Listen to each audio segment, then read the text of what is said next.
Bonjour à toutes et tous, vous écoutez First Print, votre podcast comics préféré pour une nouvelle émission de notre format On Screen qui s'intéresse aux adaptations de comics, quel que soit le format, quelle que soit la taille de l'écran. Et on est de retour pour un petit épisode, pour un tout petit projet qui est sorti il y a quelques semaines sur Disney+. Ça s'appelle The Punisher One Last Kill. C'est ce que Marvel Télévision appelle ses présentations spéciales, en fait, des moyens métrages. C'est pas un film, c'est pas non plus un épisode de série puisque ça ne fait qu'un seul épisode. Donc voilà les moyens métrages consacrés donc au Punisher, le rôle occupé depuis de nombreuses années par Jon Bernthal qui avait déjà repris ce rôle-là dans la première saison de Daredevil Born Again. On sait qu'il reviendra au cinéma dans Spider-Man Brand New Day cet été, mais justement à la fin de Born Again, on le voyait arrêté par les forces de Fisk, on pouvait se demander comment ça se fait qu'il se retrouve dans les rues de New York avec son van. Eh bien, c'est ce que ce moyen-métrage va tenter de nous expliquer. Alors, vu que c'est un projet très très court, on n'avait pas forcément envie de mobiliser 12 000 personnes pour venir enregistrer dans le studio, mais heureusement, on peut toujours compter dans ce genre de cas sur la Miss Splinter, qui est avec nous. Salut Splinter. Salut. Alors attends, je ne t'entends pas. Attends, est-ce que je t'entends mieux comme ça ? Salut. Ouais, c'est mieux, c'est carrément mieux. J'avais peut-être juste mal ajusté le micro, mais tout va bien. Splinter, tu es avec nous pour nous parler de Punisher One Last Kill. Alors voilà, une émission qui sera courte, mais avant... Un titre très trompeur d'ailleurs. De One Last. Ah oui, clairement, il n'y en avait pas qu'un seul dernier. Il faudra revenir sur la signification, sur la signification peut-être de ce titre. Mais effectivement, le titre était peut-être un petit peu mensonger. Donc, bien entendu, on a plutôt envie de vous faire un épisode, pas hors série, mais un épisode thématique sur le Punisher, parce qu'il y a quand même pas mal de choses à en redire en comics. Et vous savez qu'en plus, que c'est l'un des personnages préférés de Corentin. Et justement, en fait, on va quand même commencer avec un point Cocopédia qui, dans les faits, a été enregistré en différé, mais grâce, et je vais vous le dire dans quelques secondes, grâce à la magie du montage, vous allez voir que vous allez pouvoir l'écouter tout de suite. Et donc, par la magie du montage, comme je l'expliquais aux côtés de Yérim, très cher Corentin, tu es présent quand même pour nous faire un petit point Cocopédia sur le Punisher, comme tu aimes à l'appeler. Eh oui. Il punit les criminels. Et voilà, exactement. Donc, on fera un thématique un jour ou l'autre sur le Punisher quand même, en long et en large. Mais dans cet intervalle, est-ce que tu peux juste nous faire le bref rappel de qui est le personnage et de son parcours juste avant, enfin son parcours télévisuel avant d'obtenir son propre moyen métrage sur Disney+. Oui, je comptais aussi parler un peu des comics si ça te va. Oui. Non, mais le parcours du personnage en comics, puis après sa trajectoire télévisuelle. Mais dans l'idée, effectivement, déjà le Punisher, il était assez souvent adapté en fait, on s'en rend pas forcément compte, mais c'est un personnage qui a été populaire à plusieurs reprises et au cinéma et en jeux vidéo. Et pas pour rien, il a vraiment profité de plusieurs pics de popularité assez importants. Alors évidemment, l'histoire elle est connue et c'est pour ça qu'on fera probablement un thématique, parce que ça va pas être trop compliqué de trouver des gens qui aiment bien le Punisher en France, pour évoquer les grands volumes et les grandes séries, dans le sens où il y en a quand même beaucoup à disséquer, beaucoup de détails, d'anecdotes qui pourront pas rentrer ici, surtout pour effectivement un moyen métrage. Alors le personnage est créé en 74 par Jerry Conway et John Romita Sr. et Ross Andru dans le numéro Amazing Spider-Man 129. Effectivement, c'est à ce moment-là un super vilain ou un anti-héros qui travaille avec le Jackal et qui effectivement se présente comme un ancien Marine qui a fait la guerre du Vietnam, est rentré au pays et a décidé d'éliminer les criminels, au prétexte que la justice se rend dans la rue et avec une mitrailleuse. Ce qui n'est pas une idée totalement originale, c'était vraiment dans l'air du temps pour Conway, qui a d'ailleurs piqué l'idée à une série de romans qui s'appelle The Executioner, une série de romans qui a été créée par l'écrivain Don Pendleton. C'est une très grosse marque aux États-Unis, apparemment il y a plus de 150 romans qui ont été édités sur cette espèce de franchise-là, et c'est la même histoire. C'est un marine qui rentre de la guerre et qui, une fois rentré, trouve le chaos urbain, les gangs, la corruption politique, la mafia, et qui décide de régler le problème à coups de bazooka. Donc c'est exactement le même concept. Même quelque part, on peut penser au film Dirty Harry, qui avait commencé plus tôt dans la décennie avec Clint Eastwood qui joue un policier qui est ouvertement pour la violence, qui est ouvertement pour l'assassinat des criminels, qui en abat d'ailleurs pas mal avec son fameux Magnum 737, je crois, je sais plus. Voilà, je sais plus. Et après, il y a aussi le film Death Wish, qui sort la même année d'ailleurs que le Punisher, un film avec Bronson qui pareil élimine des gens, enfin des gangsters à la mitrailleuse dans le métro de New York. Il n'y a pas eu un remake avec Mark Wahlberg? Il y a eu un remake avec Bruce Willis plutôt. Avec Bruce Willis, c'était Mark Wahlberg, je crois que je vois à quoi tu penses, mais c'est pas ça. Et même quelque part, on peut même se dire que le Punisher anticipe de quelques années la sortie du film Taxi Driver, puisque le film Taxi Driver, c'est pareil, c'est Travis Bickle, un ancien soldat de l'armée des États-Unis qui rentre du Vietnam et qui, une fois sur place, n'arrive pas à se réintégrer et décide encore une fois de prendre les armes pour tenter d'éliminer, en l'occurrence, un proxénète. Donc c'était vraiment, voilà, dans la mentalité des 70s, il y a eu une vraie une augmentation, entre guillemets, de la délinquance liée au crack, liée aux gangs organisés dans les quartiers pauvres, la mafia italienne, évidemment, sicilienne, qui était toujours là, et des grandes villes comme New York et Los Angeles, qui incarnent un petit peu justement le poumon intellectuel et culturel des États-Unis, se sont emparés de ces questions dans les arts, pas que, dans le journalisme aussi, il y a eu des grandes affaires documentées et tout, qui ont inspiré, voilà, beaucoup de grands réalisateurs, pas forcément pour faire des œuvres à charge, parce que Death Wish, par exemple, c'est plutôt une glorification de l'image du criminel qui se charge de rendre la justice lui-même. Le Punisher non plus, c'est pas une glorification au départ. C'est un vilain. Et d'ailleurs, il est présenté comme un être assez... C'est un adversaire de Spider-Man, même. Oui, tout à fait, bien sûr, un peu comme Kraven. C'est-à-dire que c'est un vilain qui a un motif, en l'occurrence l'armée.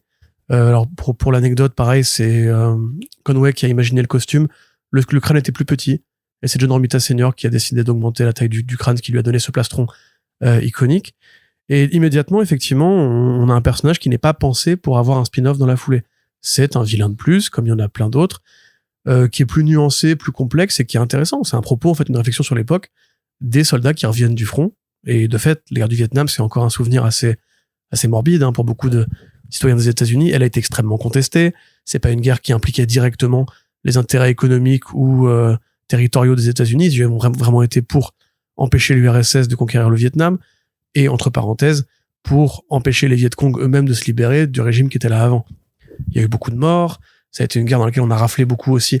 On a pris beaucoup de jeunes noirs condamnés à la prison. On leur a dit, si tu veux échapper à la prison pour délinquance ou pour crime de pauvreté, entre guillemets, on t'envoie aux États-Unis. Il y avait beaucoup de bataillons composés de jeunes des quartiers pauvres dans les tranchées du Vietnam. Ce qui a donné aussi, voilà, tout ce qu'on connaît avec Rambo, avec tout le cinéma qui, effectivement, s'est chargé après de déconstruire l'image de cette guerre extrêmement dure. Et le Punisher, dans cette logique-là, passe pour l'un des nombreux représentants de cet héritage un peu sinistre dans la politique militaire des États-Unis. Alors, paradoxalement, il revient à plusieurs reprises, il revient 3 ou 4 fois dans différentes séries de l'univers Marvel, jusqu'à finir par tomber un peu par hasard. Alors, il y aura des histoires en solitaire, notamment dans la série Marvel Preview et de Super Action, par Archie Goodwin notamment. C'est là que le nom de Frank Castle apparaît et qu'on lui donne un vrai alias civil. Avant, c'était juste le Punisher, mais lui-même s'appelait volontairement le Punisher. Encore une fois, il avait un caractère très différent. La version plus proche de ce qu'on a aujourd'hui avec Castle, le Castle de Garth Ennis, par exemple, celui qui est plus froid, plus méthodique, c'est Frank Miller qui va l'inventer, en fait, dans la série Daredevil, où il part du principe que, en fait, Castle n'est pas un vilain au sens strict. Il est un peu comme Daredevil, c'est-à-dire que c'est un personnage brisé qui décide d'aller dans la rue pour dessouder les vilains. Là où Daredevil les envoie à l'hôpital, Frank Castle les envoie au cimetière. Et sinon, il n'y a pas de grande différence entre les deux. Et donc, dans le volume de Miller, effectivement, ça amorce un rapprochement qui sera ensuite éternel. Il y aura régulièrement des allers-retours entre les deux héros. Là, récemment, Jimmy Palmiotti a refait une série Daredevil Punisher, pour rendre hommage au volume de Garth Ennis, d'ailleurs, où le Punisher est plus mis en avant. Et voilà, ça vient de là. C'est encore une des grandes idées posées par Miller. En revanche, il y a des trucs qui vont être faits entre-temps. Je vais passer ça sous silence, mais on va nous expliquer à un moment donné que la personnalité du Punisher qu'il avait jusqu'ici, donc plus exubérant, plus très violent, très très violent et beaucoup plus que ce qu'on connaîtra plus tard, était lié au fait qu'il était drogué. C'est un truc qui apparaît dans les années 80. C'est une idée que Bill Mantlo va commencer à amorcer et qu'ensuite Steven Grant et Mike Zeck vont canoniser. Pour te dire pareil, les continuations entre guillemets du fait que les soldats du Vietnam se droguaient beaucoup et quand Castle est revenu, en fait, on va servir ça pour expliquer pourquoi est-ce que son personnage a beaucoup évolué pour devenir plus qu'un vilain, un anti-héros. En fait, on va dire, ouais, avant il était drogué, c'est pour ça que maintenant, on peut l'écrire différemment. Et donc, dans les années 80, Grant et Mike Zeck vont pitcher à l'éditeur Karl Potts une série Punisher, qui au départ est une mini-série. On débat un peu avec cette idée en interne. C'est vrai que, un peu comme Rambo, encore une fois, j'y reviens, hein, entre First Blood et Rambo 2, voilà, il y a un peu de cette évolution de les vétérans brisés, très violents, traversés de problématiques psychiques. Dans Rambo 2, c'est Ronald Reagan. On veut que les États-Unis relèvent la tête, on veut rendre un peu plus de gloire aux héros justement qu'on a appelés Reaganiens, donc les héros de cette génération, Schwarzenegger, Stallone, comment s'appelle-t-il déjà, celui qui met les pieds dans la gueule et pas là où il veut, qui se fait tuer par Bruce Lee dans... Attends, tu m'aides pas du tout. Chuck Norris, merci, qui est mort récemment, Chuck Norris. Et donc effectivement, c'est que j'ai jamais regardé un seul truc de Chuck Norris. C'est vrai? Bon, t'as pas raté grand-chose, ceci étant. T'as pas regardé Walker Texas Ranger? Ma grand-mère regardait ça. Il y a un crossover avec j'avais le pas le flic droit de parce que Shanghai c'était dans trop cette violent. série, d'ailleurs. C'était trop violent, donc j'avais pas Non, le c'était droit. pas violent. C'était de la merde, mais c'était pas violent pour le coup. Par contre, c'est Redneckland, hein. Mais voilà. Je me suis fait engueuler par rapport à Chuck Norris sur Blue Sky, donc je vais rien ajouter par rapport à ça. Néanmoins, effectivement, il y a une production cinématographique qui permet effectivement de poser la question de ne serait-il pas temps de rentabiliser Castle, que les gens aiment bien, il y a une bonne réaction en fait à son personnage, pour en faire un héros plus présent, un héros qui peut tenir un titre à lui tout seul. Et donc effectivement, dans la foulée de la mini-série de Grant et Zeck, où donc on va retcon pourquoi Castle était comme il était avant, voilà comment il est maintenant, c'est Mike Baron avec Klaus Johnson qui vont créer la première ongoing Punisher. Donc en 87, on va avoir une vraie série Punisher sans limite de durée. Et alors le volume de Baron, il est extrêmement particulier parce que Mike Baron, c'est le mec qui a créé Nexus, hein, pour ceux qui ne voient pas, qui est publié en France chez Delirium. C'est un auteur plutôt de gauche, un auteur plutôt anti-fasciste, anti-militariste et compagnie. Enfin, si vous lisez Nexus, vous verrez que c'est plus, comment dirais-je, c'est une critique de la dictature et de la capacité de l'homme à pouvoir, entre guillemets. Qu'est-ce qu'il y a? On a marre des woke, hein, clairement. Oui, bah, évidemment. Mais justement, c'est ce que j'allais dire. Pas de politique dans mes comics, Corentin. C'est que Baron, en fait, là où il a écrit une critique de l'autoritarisme dans Nexus, là, à l'inverse, il se met dans la peau du personnage. C'est-à-dire que c'est quand même un bon scénariste. Et donc, il va avoir envie de faire parler Castle comme lui imagine qu'un vrai Frank Castle parlerait. Donc, on a un Castle qui est plutôt d'extrême droite, qui est contre les migrants, qui est pour la peine de mort, qui est contre les jeunes des quartiers. Enfin, il y a des répliques que Marvel va avoir du mal à... Oui, il va garder là. Il est contre les rave parties. Exactement. Il pense que c'est pas un problème de moyens, la justice. Il est effectivement, voilà, Baron l'écrit comme un vrai mec d'extrême droite, hein, ce Castle-là. Donc c'est un volume que Marvel va avoir du mal à assumer. Surtout que t'as un moment donné où je vais pas revenir trop dessus, mais pour infiltrer un gang avec l'aide de Luke Cage, Castle se fait une opération de chirurgie esthétique qui fait qu'il a la peau noire pendant un temps. Voilà, donc c'est... Donc voilà, ça c'est pareil, c'est une idée que... Ah yes. C'est une idée qui va être un peu moins bien assumée derrière. Mais bon, après, c'est... Le blackface de Frank Castle. Le blackface de Frank... Incroyable. Le blackface de Frank Castle existe, il est canonique dans les comics. Et bref, en dehors de ça, donc évidemment, Baron va créer Microchip, ou Micro, le sidekick, le Alfred de Castle, il va lui créer son van, donc c'est là que les codes un peu définitifs vont être mis en place, parce que c'est vrai que Punisher, en général, c'est un héros qui est assez statique. Ce que statique, c'est Milestone. Donc ça a rien à voir. Tu le savais. Oui. J'ai vu venir le moment où j'ai dit le mot. À part son origine, qui va bouger pour s'adapter aux différentes guerres des États-Unis. Et est-ce que c'est vraiment un fou dangereux ou est-ce que c'est un mec qui sait ce qu'il fait? Globalement, il a pas de progression narrative scénaristique. Le quotidien de Frank Castle, c'est rencontrer des vilains assassinés et parfois des personnages secondaires qui vont se greffer à ses aventures, comprendre qu'il est fou et sortir de l'équation. Donc une fois qu'on a posé Micro et le van, on a tout ce qu'il faut pour commencer à développer une vraie mythologie. Et effectivement, à la fin des années 80, encore une fois, j'y reviens, les États-Unis passent de Reagan à George Bush père. C'est une période qui est assez va-t-en-guerre, assez patriote, avec des gros guillemets. Comme je l'avais déjà expliqué dans notre podcast, les phrases comme Make America Great Again ne viennent pas de Trump, mais de Ronald Reagan. Hein. Il y a une vraie envie de réinstaller la figure de l'homme blanc, providentiel, militaire, qui ne se laisse pas faire, voilà, la censure de l'homosexualité, etc. Bref. Le terrain est très, encore une fois, favorable aux comics Punisher, et le fait est que ça va exploser. Vous allez avoir le Punisher Magazine qui va être lancé, vous allez avoir la série Punisher War Journal qui va être lancée, vous allez avoir 3 mini-séries qui vont être lancées coup sur coup, tout ça à la fin des années 80. Enfin, c'est vraiment, et Punisher Warzone, qui arrive quelques temps plus tard, en 92, avec John Romita Jr., pour le coup, c'est assez rigolo, ils se sont passés la balle de père en fils. Il y a vraiment une vraie explosion, en fait, des comics consacrés à Frank Castle, Donc c'est à ce moment-là effectivement que bon, voilà, il va avoir la blackface dont je parlais dans l'Arc Final Days. Si vous voulez trouver ça sur internet, si ça vous intéresse. On va lui créer des vilains plus réguliers comme Jigsaw. Il va croiser beaucoup de personnages aussi de la mythologie Spider-Man, évidemment, comme le Kingpin, Bullseye aussi, évidemment, parce qu'il est proche de Daredevil. Et au bout d'un moment, en fait, la mode s'essouffle.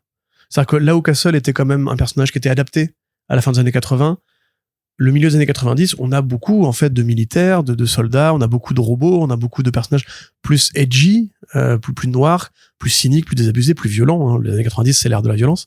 Mais ce qui est fou, puisque le Punisher aurait pu être juste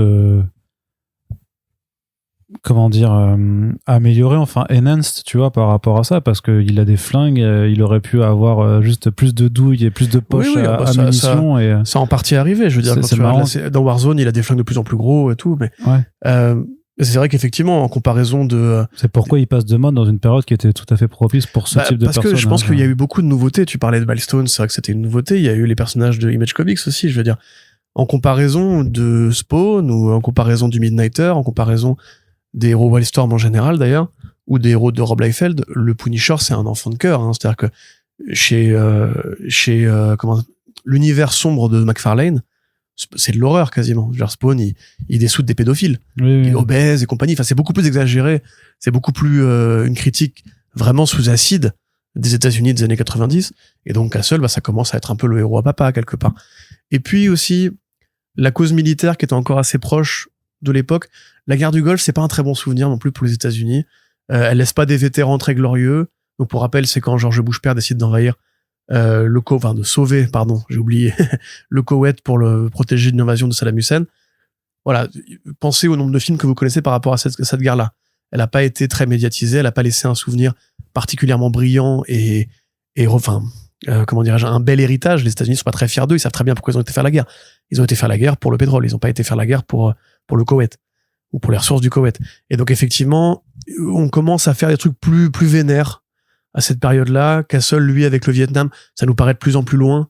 Tu vois, c'est pareil, l'agence touriste que n'aimait plus. Enfin, tu vois, c'est con, mais en fait, on bouge petit à petit. En fait, comme tu sais, dans L'Arme Fatale 1, c'est pareil, c'est des anciens du Vietnam qui combattent des anciens du Vietnam. Dans L'Arme Fatale 3, c'est des flics qui combattent des flics, tu vois, oui, je sais que t'as pas vu ces films-là, Arnaud. C'est Arnaud qui fait des grands gestes. J'ai pas vu.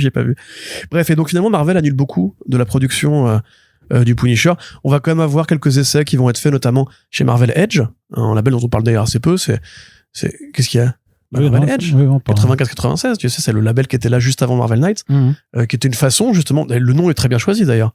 Quand on dit edgy, eux, ils ont choisi le nom. Marvel Edge, c'est une petite collection de séries, supposément plus adultes, supposément plus dans les codes des années 90, qui vont durer 2 ans. Il y aura moins d'une dizaine de titres qui vont être lancés. Je crois qu'il y avait du Doctor Strange, il y a Punisher, du coup, mécaniquement. Je sais plus s'il y avait pas du Daredevil. S'il devait y avoir du Daredevil. Parce qu'il y a eu des bascules aussi entre des vraies séries qui ont été lancées et des projets qui sont passés pendant un temps sous pavillon Marvel Edge. Là, c'était Ostrander, quand même, qui a écrit ce volume-là, qui a duré 18 numéros, dans lequel Castle, du coup, devient une sorte de parrain mafieux.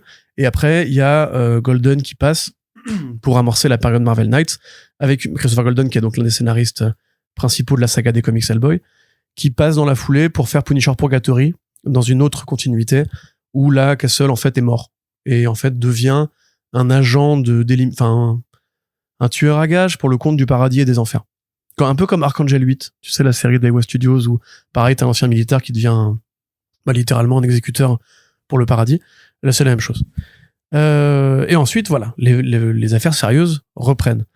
En 2000, vous avez un scénariste nord-irlandais qui s'appelle Garcenis, avec son copain qui s'appelle Steve Dillon.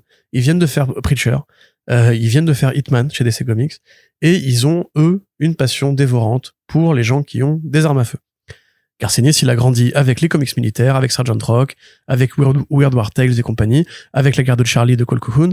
C'est un énorme fan de ce genre-là, et quand il voit Castle, il dit ça ressemble un peu à Tommy Monaghan, le personnage qu'il avait créé chez DC, qui était pas un super-héros, juste un tueur à gages, pareil, avec des guns qui pouvaient dessouder les super-héros. Et il se dit, voilà, je peux faire la même chose chez Marvel.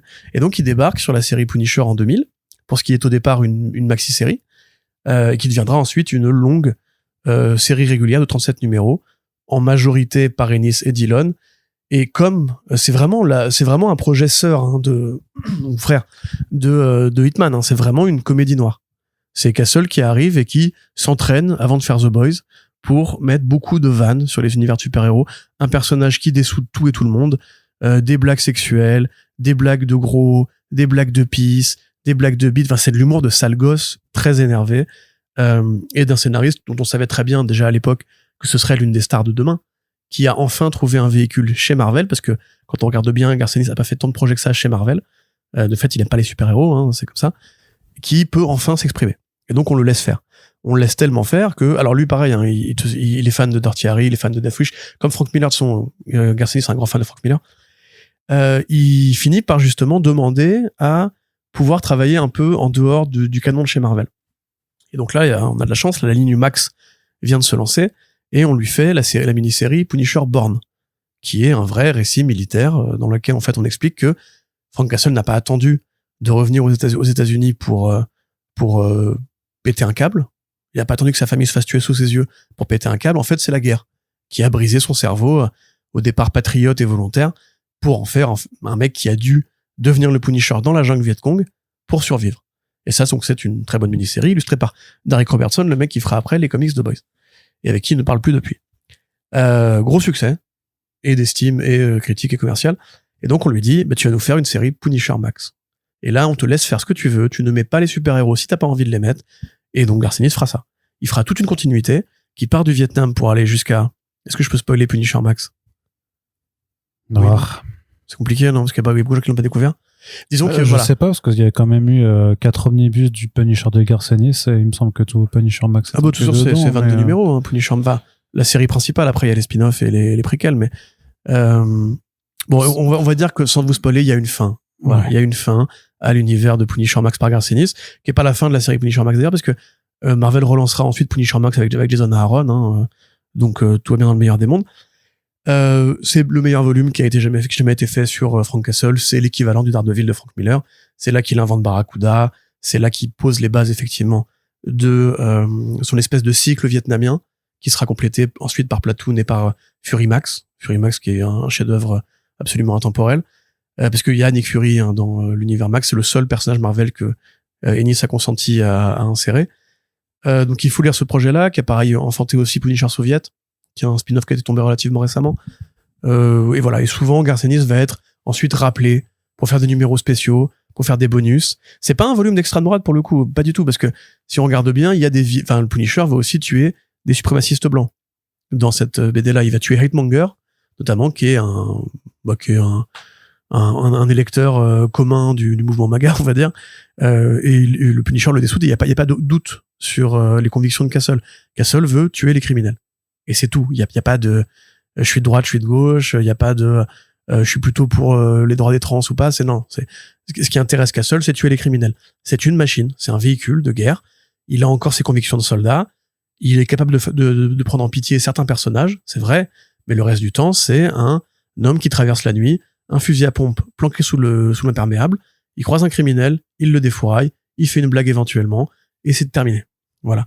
Et c'est la seule lecture qu'on devrait retenir d'ailleurs de Castle, parce que malheureusement le personnage a souvent été réinterprété dans des angles, on va dire, plus partisans, en particulier à l'extrême droite. Alors à côté dans le canon, Punisher, il va servir à l'effort de guerre, c'est le cas de le dire, avec une nouvelle série War Journal par Fraction, Matt Fraction et Ariel Olivetti, pendant Civil War. On va continuer un peu ce projet-là jusqu'à Secret Invasion et Dark Reign. Enfin, Dark Reign puis Secret Invasion, bien sûr.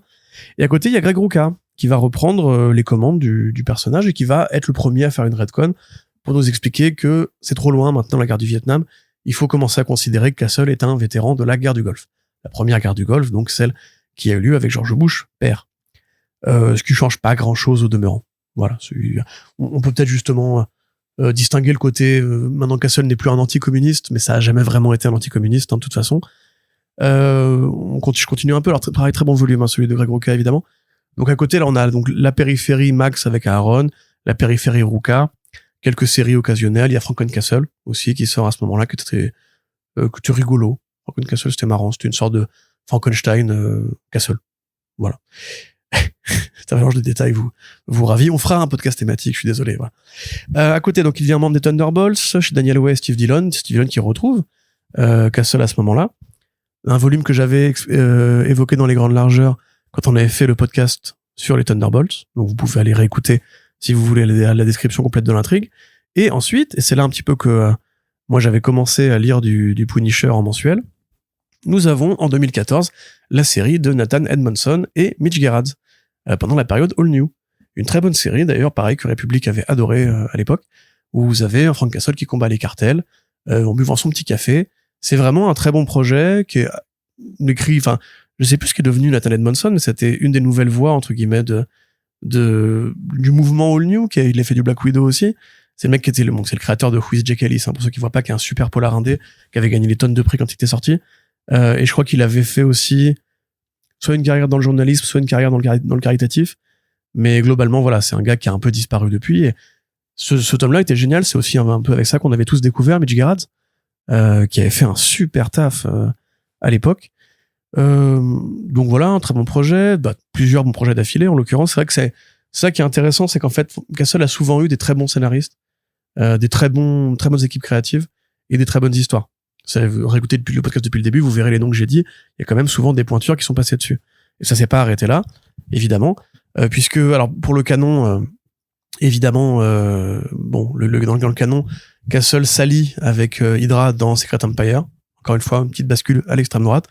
Ce qui fait qu'il aura pas de série pendant un temps, et on va trouver comment le reclasser plus ou moins, puisque c'est un peu compliqué, mais dans la mythologie de Thanos de Donny Cates, il y a un Thanos qui vient du futur. Thanos qui vient du futur, il travaille avec le Cosmic Ghost Rider. Le Cosmic Ghost Rider, c'est Frank Castle, le Punisher, qui était vieux, qui est mort, qui est aux enfers, qui est devenu le Ghost Rider, qui est revenu sur Terre, qui a combattu Apocalypse, qui est devenu le Silver Surfer, et qui après a gardé tous les pouvoirs en même temps. Est-ce que c'est clair, donc, du coup? C'est très clair. Voilà, donc de Donny Cates et Geoff Shaw, encore une fois, à l'époque, Donny Cates produisait beaucoup de comics chez Marvel. Il va avoir une survivance, ce Frank Castle-là, dans les Gardiens de la Galaxie. D'ailleurs, il existe encore aujourd'hui, il y a des séries occasionnelles qui arrivent ici. Bon, ça fait quelque temps qu'on l'a plus vu maintenant. Ça fait quelque temps qu'on l'a pas vu du tout, c'est vrai.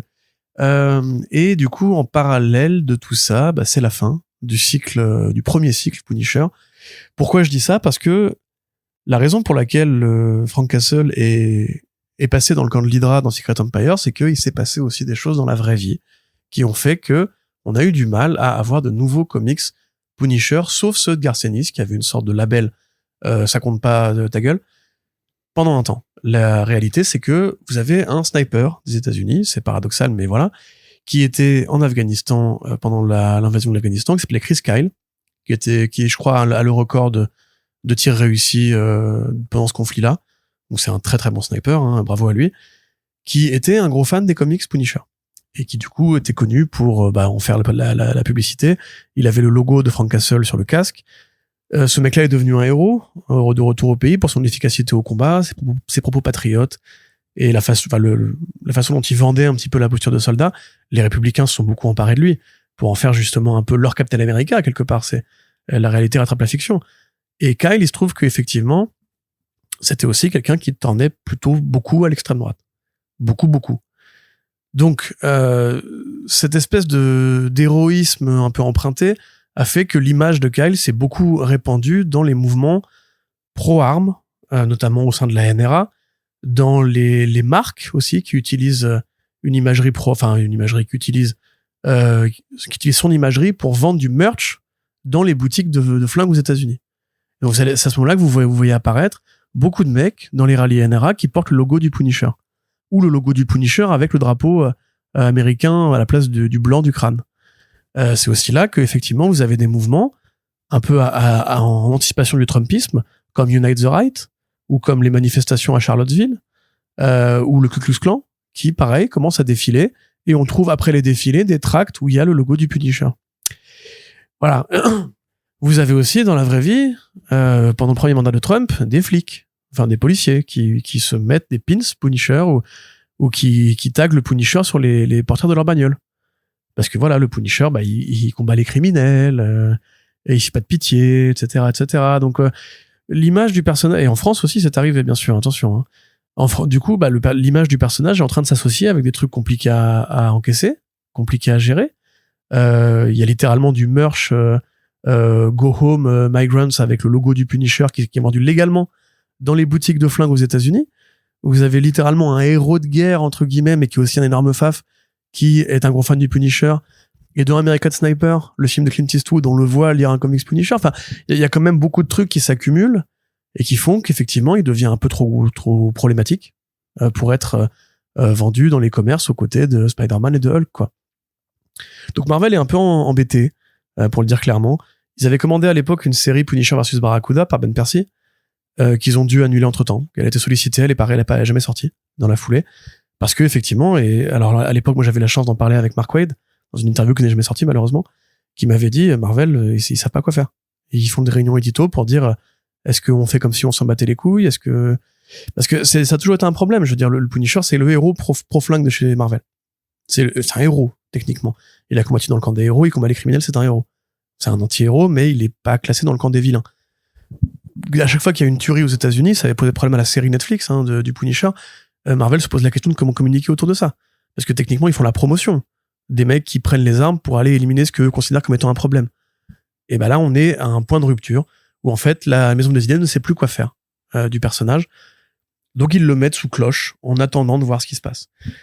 C'est au bout d'un moment justement aussi parce que le logo c'était peut-être plus problématique encore une fois que le personnage, parce que on peut se poser la question de est-ce que les mouvements Unite the Right et les mouvements néo-nazis du Ku Klux Klan savent vraiment qui est Frank Castle? Sans doute que non. Mais son logo, son plastron, sa marque littéralement, est devenu un symbole de rassemblement pour les nazis. Donc on commande à Jason Aaron en 2022 une maxi-série en 12 numéros avec Rezo Saiz et Paul Azaceta.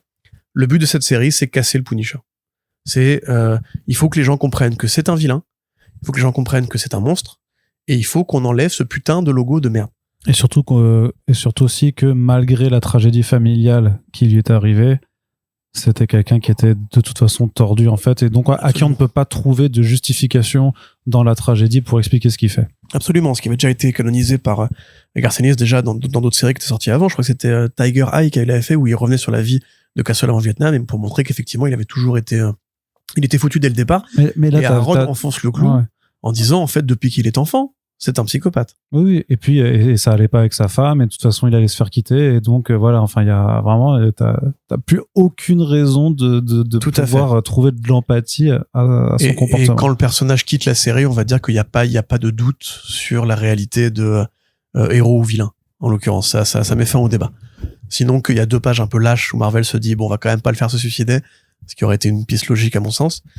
Et à côté, bon, pour finir l'histoire, du coup voilà, c'est un peu la série qui est là pour te dire on a plus ou moins résolu le problème, la série elle est sortie, on va pas non plus résoudre nous le Trumpisme, on est que Marvel les gars, enfin c'est plutôt aux gens qui utilisent le logo de comprendre qu'ils sont cons. Conway d'ailleurs qui était revenu aussi sur les réseaux sociaux pour dire aux gens bande d'abrutis, dans les comics Punisher qui va voir les flics et qui leur explique que c'est des abrutis. Et enfin, c'est là où je voulais en venir, dans la série Daredevil Born Again, Frank Castle revient, et Frank Castle se confronte aux vrais flics violents de l'univers Marvel Studios / de la vraie vie, et leur explique en fait que le fait d'utiliser son logo quand on est flic, c'est un peu un truc de débile profond.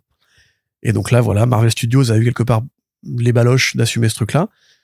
Ça a permis de désengager le problème, et que maintenant on peut refaire du Punisher sans trop de difficultés, dès lors que tout le monde a compris la position de l'entreprise sur ces sujets-là. Et donc depuis, on a une production relativement soutenue, avec Ben Percy qui est revenu faire une mini-série qui est devenue pareil une ongoing, et Jimmy Palmiotti qui a fait une mini-série Marvel Knights et une deuxième mini-série plus ou moins Marvel Knights dans la foulée. Donc voilà, Frank Castle a terminé son parcours. Il y a beaucoup de très bons comics que je pourrais vous conseiller, comme on l'a dit, les omnibus Garcenis, qui sont géniaux. Il y a Platoon, il y a Fury Max qui est plus ou moins un comics Punisher. Il y a énormément de super histoires. Là, actuellement, Marvel aux États-Unis refait les origines de Castle. Fait littéralement un remake de Amazing Spider-Man 129 qui est en cours de publication pour justement profiter du fait qu'il est à la fois dans le moyen métrage Disney Plus et dans le film Spider-Man. Concernant l'adaptation, donc rapidos, parce qu'il y a pareil, c'est triste à dire, mais je peux pas tout vous résumer. Je pourrais vous parler du film de 89, comment il s'appelait déjà ce gars? Mark Goldblatt, qui était le monteur de Cameron sur Terminator 1 et Terminator 2, qui était le monteur de Joe Dante sur Piranha et Hurlement, qui était un très bon monteur, qui a un Oscar d'ailleurs pour son travail, et qui a été le réalisateur de seconde équipe. Non, attends, je confonds, je crois. Je crois qu'il était réal de seconde équipe sur le film Robocop de Verhoeven aussi. Donc il avait quand même une belle expérience pour faire un film d'action. C'était juste avant Punisher en plus. Je pourrais pas vous dire que voilà, Schwarzenegger était considéré, parce qu'encore une fois, le film sort en 89.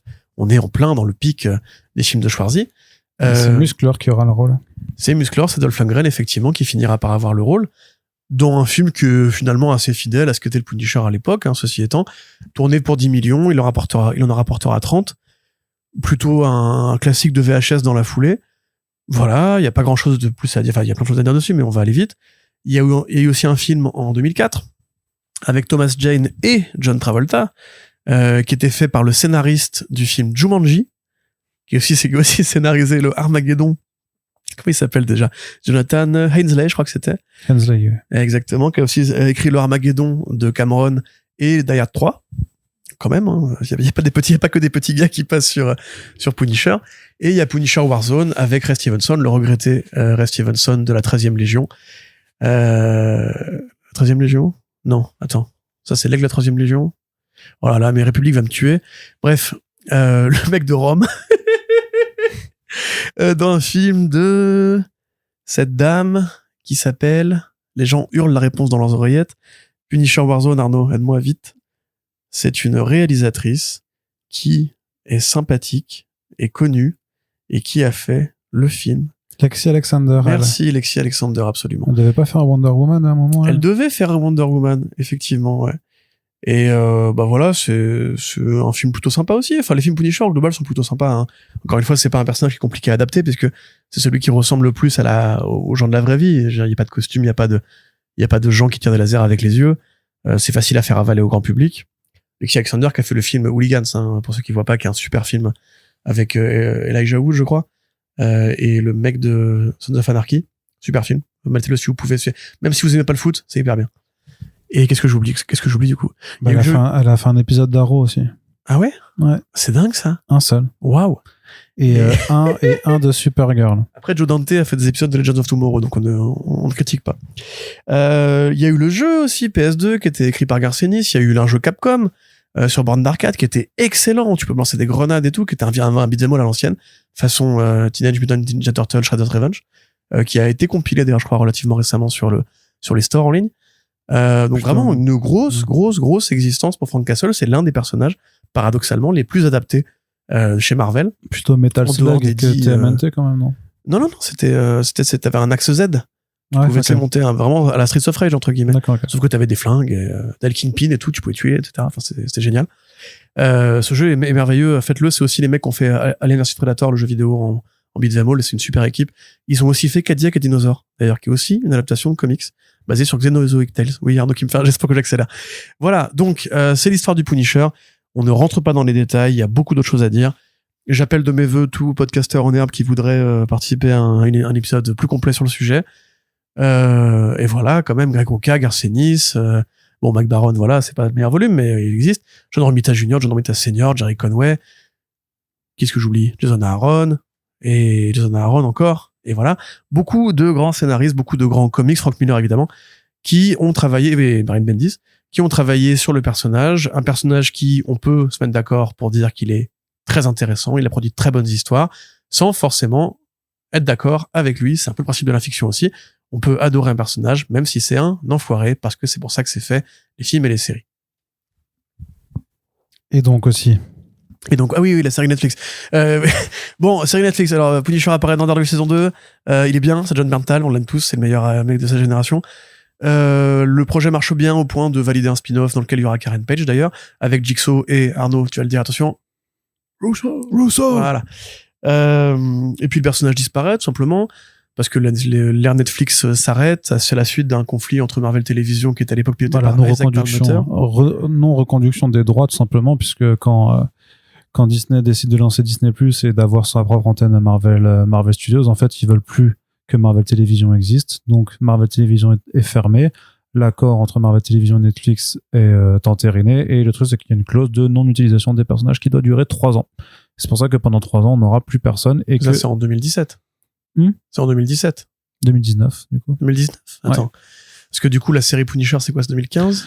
Non, Punisher, c'est 2017 à 2019, justement. T'as t'as les 2 saisons qui arrivent à ce moment-là. Et juste après, justement, la saison 3 peut pas y avoir de saison 3 puisque tout est arrêté. Et que donc, quand Disney Plus se lance après, ils peuvent pas encore faire revenir ce personnage parce qu'il y a cette fameuse clause de 3 ans qui les oblige à attendre. Voilà. Et donc, finalement, ils attendent et ils font le moyen-métrage Punisher. Voilà. À vous, les studios. Ils font revenir, ils reprennent John Bernthal dans le rôle pour Daredevil Born Again saison 1. On va pas dire tout ce qu'on a dit pour Daredevil Born Again saison 2. Matt Murdock est réintroduit dans She-Hulk et dans Spider-Man No Way Home. Echo sert aussi à réintroduire le Kingpin dans Hawkeye. Petit à petit, on comprend que cet univers-là, qui n'était pas canonique jusqu'ici, le devient petit à petit.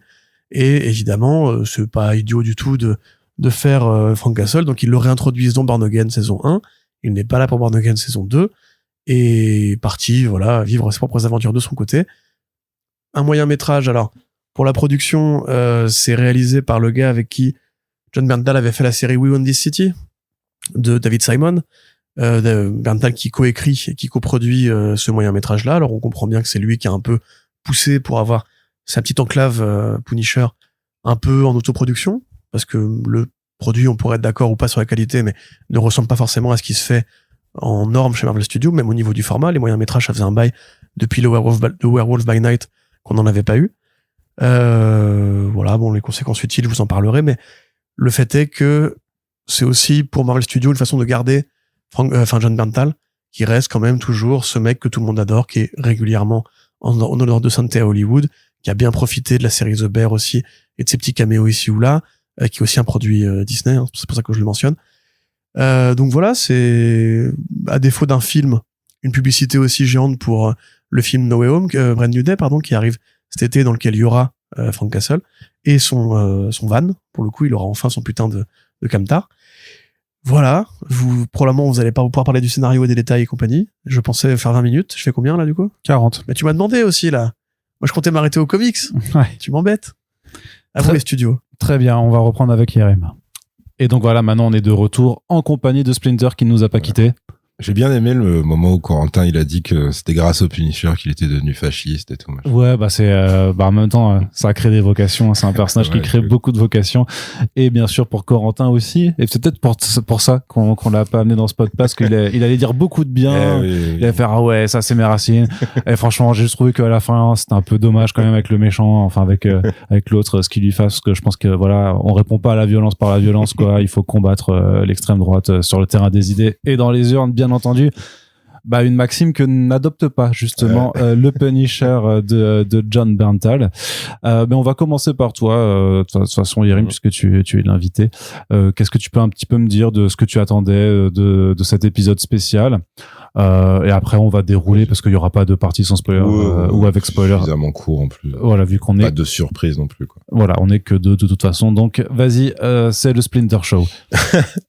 Qu'est-ce que j'en attendais? Naïvement quand même. Au tout départ, du coup, avant que ça sorte, j'étais persuadé que ça allait être justement le chaînon manquant entre sa fin de Born Again saison 1 et comment il se retrouve dans les rues de New York en liberté dans Brand New Day, le prochain Spidey. Et donc pas du tout.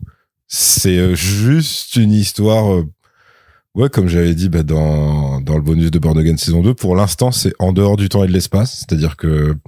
Je me permets de te contredire un petit peu, parce que concrètement, le lien qui est fait avec Brand New Day, c'est pourquoi il a plus l'air d'un clochard et pourquoi il a le plastron quand même.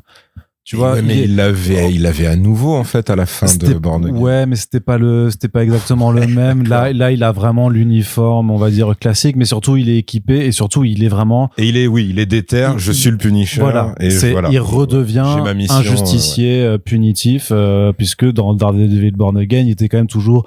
Je ne veux pas revenir, je suis en mode full dépression. C'était une épave, voilà. C'est vrai. Donc c'est ça la transition qui se fait. On va dire symboliquement, oui, tu peux dire que vers le futur, ça peut marcher. Par contre, vers le passé, c'est ça, voilà. Je sais pas si c'est une question de timing ou s'ils se sont dit on le résoudra autrement ou différemment, ou on le garde pour un flashback, ou juste on a la flemme et on s'en branle. Je pense que c'est plutôt ça, ouais. Parce que il n'y a aucun lien qui est fait vraiment avec Born Again. c'est pour ça que temporellement parlant, tu peux pas dire si c'est juste après, longtemps après, machin, si t'inclus Born Again saison 2 et que du coup il était pas là ou en tout cas il ne faisait rien, tu te dis d'accord, donc il s'évaderait à la fin de la 1 parce que clairement tu le vois broyer la main du gardien, donc tu dis ok, donc là il s'évade, mais il redeviendrait dépressif, il foutrait rien du tout pendant tout Born Again saison 2, ce qui est très étrange et tout. Mais peut-être qu'il se libère pendant que Born Again c'est très chelou parce que du coup Fisk l'aurait utilisé. Oui, non, ça marche pas en fait. Très très bizarre. Et donc là quand tu le vois, voilà, il est dans un petit appart d'un petit HLM et tout, sous une fausse identité, et il fait profil bas. Voilà, tu le vois quand même passer dans l'ouverture, dans un quartier. Alors le quartier a l'air dégueulasse. Rongé par la violence, mais c'est presque caricatural. Moi, ça. Oui. Tu vois Street Trash ou Hobo with a Shotgun. Pour moi, c'est vraiment ce côté genre vraiment il y a plus, la loi ne fait plus. C'est ça. C'est le Détroit de Robocop. Aussi. Ou toutes les villes de GTA. Tu vois, c'est-à-dire que tout d'un coup, oui, c'est une zone de non-droit au sens premier du terme, et c'est comme ça. C'est-à-dire vraiment. La scène d'ouverture, il y a un groupe de, on va dire délinquants skin néo-nazis chelous qui commence à harceler un Clodo Renoir. Il lui bute son chien gratos. Enfin, c'est vraiment cet esprit de, parce que c'est même pas de la délinquance économique. Enfin, tu vois, genre ils sont pas en train de péter des boutiques ou des trucs comme ça. C'est vraiment juste de la violence gratuite. Oui, c'est partout. ça. Oui. Donc voilà, c'est un parti pris. Écoute, c'est vraiment, on est les méchants. Ouais, c'est ça. Il y a pas de police. Alors oui, on va résoudre le truc. Il y a évidemment pas d'autres super-héros new-yorkais. C'est encore une fois hors du temps et de l'espace. C'est le seul moyen que c'est le quartier italien, donc oui, c'est vrai que c'est le quartier italien. Oui. Personne ne peut y aller en fait. C'est vrai. Donc voilà. Une fois que tu fais une croix là-dessus. En gros sur toute cohérence machin, tu dis bon, pourquoi pas, ce sera peut-être un exercice de style de John Bernthal en solo sur son special The Punisher, qu'il a coécrit qu'il a coproduit, auquel il tenait parce que lui que ce soit non pas pendant le rachat, mais plutôt quand il y a eu l'officialisation du fait que ils allaient commencer quand même à intégrer certains persos des séries Netflix, et au final à terme, vu que tu m'as dit que même Iron Fist revenait, tous les persos des séries Netflix. Donc, il y avait le questionnement autour de, mais le Punisher, c'est chez Marvel Studios, ok, mais chez Marvel Disney, comment vous allez faire? Non. Et lui, il avait fait quand même beaucoup d'interviews où il disait, c'était aussi une inquiétude, j'ai fait voilà les discussions, machin. Donc, il était impliqué. Il y avait ce truc, parce que du coup, ça lui redemandait parce que c'est devenu par défaut le Punisher définitif pour l'instant. C'est-à-dire que t'as eu des directs vidéo où c'était juste du bourrinage, mais les gens ne retenaient pas le Punisher en tant que personnage icône. Et t'avais eu le premier film, mais qui était vraiment pas ouf, avec Thomas Jane. Ouais, mais pour l'époque. Ouais, moi, je me rappelle, tu sais, je sais que moi, je l'ai vu très très tard parce que je pars toujours le refaire, mais enfance compliquée avec un père très directif sur ce que j'avais le droit de voir ou pas. Mais je me rappelle de quand j'avais vu la bande-annonce de ce film au Cinoche. Et le gamin que j'étais était ado même, était très content. Enfin, mais la bande-annonce, cool, tu vois. Mais genre le film après, il était plus dans la mouvance. Il était dans la mouvance des films d'Ardeville Electra, mais avec un mec qui a des armes automatiques, quoi. Ouais. C'était pas si méchant que ça, ni radical, ni vénère. Non, mais et la mise en scène n'était pas folle non plus, en vrai. Le deuxième est plus intéressant par contre, je trouve, Warzone. Ouais, le deuxième, voilà. Mais c'est quand il change d'acteur. Ouais. Ouais, voilà. Mais oui, Warzone, c'est du vrai bourrinage dans mon souvenir. C'est ultra vénère. Mais du coup, t'as pas de soin à apporter au personnage du Punisher et tout. Et je me rappelle que Thomas Jane, ça c'était marrant, avait en réalité le même rapport que John Bernthal au personnage, c'est-à-dire qu'il était vachement attaché. Et du coup, parce qu'après le personnage forcément tombe dans les limbes et tout, et il avait, je crois, financé plus ou moins directement un court-métrage qui s'appelait Dirty Laundry. Et il disait ça, c'est ce qu'aurait dû être le film Punisher pour moi. Et c'est effectivement un truc très noir, très violent, mais pas que, et où t'as vraiment ce qu'est le Punisher et tout à cette époque-là. Donc avec le côté très gratuit dans la punition, tu vois, dans la vengeance et tout. C'est en fait, je crois, ça s'appelle Dirty Laundry parce qu'en gros, mais j'encourage les gens à le voir. Il est dispo sur YouTube et tout. Il est à une laverie, il assiste à une exaction et en gros le truc doit durer, je sais pas, 12 minutes peut-être, un truc comme ça. Et c'est ça. Et le mec s'était vraiment donné justement pour dire, genre, si vous me redonnez une chance, faudrait qu'on fasse un film comme ça et tout. Le temps a passé, et puis après, ouais, c'était fini, il était trop vieux et tout. Et John Bernthal, en fait, pour en revenir à lui, a un peu cet attachement de je comprends le personnage et je veux bien le représenter et lui faire honneur et tout. Pareil, il y avait cette anecdote qu'il a dû raconter 10 000 fois où, au moment où il apprend qu'il a le rôle, il fait le bon élève, il va dans un comic book shop d'abord, je sais plus, côte ouest, je sais plus où il était, c'était Los Angeles ou autre chose. Le mec finit par le reconnaître et il fait putain, cool, incroyable. Parce que lui disait ouais, vous me conseillez lesquels, genre les essentiels, tu vois, machin. Il dit ouais, il faut ça et tout, machin truc. Bravo et tout, bonne chance truc. Après il a fait le même truc dans une boutique de comics à New York. Et là c'est vraiment le cliché un peu puriste, comique relou. C'est le mec des Simpsons qu'il a eu en face de lui, c'est-à-dire qu'en gros le mec il arrive, d'abord il y a un premier vendeur et tout. Puis là, t'as le cliché ambulant qui arrive et tout. Il dit du coup, je cherche des comics centrés vraiment sur le Punisher et tout machin. Et là, donc t'as le deuxième qui le reconnaît. Il dit au premier de se barrer. Et tu vois, lui, John Bernthal, il avait déjà pris une masse de trucs. Et le mec, il fait parce que John Bernthal, du coup, il est en mode parce que, et l'autre, il le coupe, il fait yeah, I know who you are. Et là, il mate sa pile de comics, il fait celui-là, c'est non. Celui-là non plus. Celui-là non plus. Il fait, par contre, tu dois prendre celui-là. Celui-là et celui-là. Il avait encore une plus grosse sélection et tout. Et genre, quand Bernthal paye, il se casse. Et l'autre, il lui fait, ou peut-être il lui offre, je sais plus, et il lui fait, don't fuck it up et tout. Qu'est-ce qu'on aime avoir ces gens-là. Mais donc, tout ça pour dire qu'il s'est vraiment plié au truc, machin. Il est impliqué. Et, je pense qu'il a eu un peu gain de cause sur le traitement de son perso, même s'il y a tous les défauts qu'on a dit pour la saison 1 de Born Again, mais c'est-à-dire qu'effectivement, il n'est pas amoindri. C'est pas une version Disney de Punisher, si on parle de manière caricaturale. Et donc, il y avait cette promesse de j'aurai mon special un jour, un truc centré sur Frank Castle, nanana. Donc, ce truc arrive, il est impliqué, parce que comme t'as dit, scénar plus prod. Et effectivement, le niveau de violence est respecté. C'est à peu près la seule promesse en fait qui est respectée. Par contre, ils ont rien à dire sur Frank Castle, quoi. C'est ça qui est un peu dramatique, c'est qu'il y a oui et non, parce que ils ont une répétition, mais ils ont pas un nouveau propos. Non, mais parce qu'après je le pense vraiment aussi, parce que il y a eu 2 saisons dans l'ère Netflix des super-héros street de Marvel. Je pense que c'est aussi le projet pour se dire, on doit parler aux gens qui se sont pas fait chier à regarder Born Again saison 1. Et c'est pour ça, d'ailleurs, que, il y a aucun lien. Qu'il y a pas forcément de lien, parce que je pense qu'ils se disent, on n'a pas forcément envie de faire peur aux gens, leur croire qu'il faut voir quelque chose avant. Le lien avec. Je crois que ça a pas eu une super bonne réception au final, Born Again saison 2. Il faudrait que je regarde, mais non, pas plus que ça non plus. Ouais. Voilà, vous vouliez pas de She-Hulk saison 2, c'est votre problème, les gens, mais bon. Ils font quand même le lien avec. Pourtant, la réception aurait été pire, t'es un bâtard. Non, mais. Les gens auraient dit, putain, mais pourquoi? Ouais, mais ils auraient regardé les Matrix.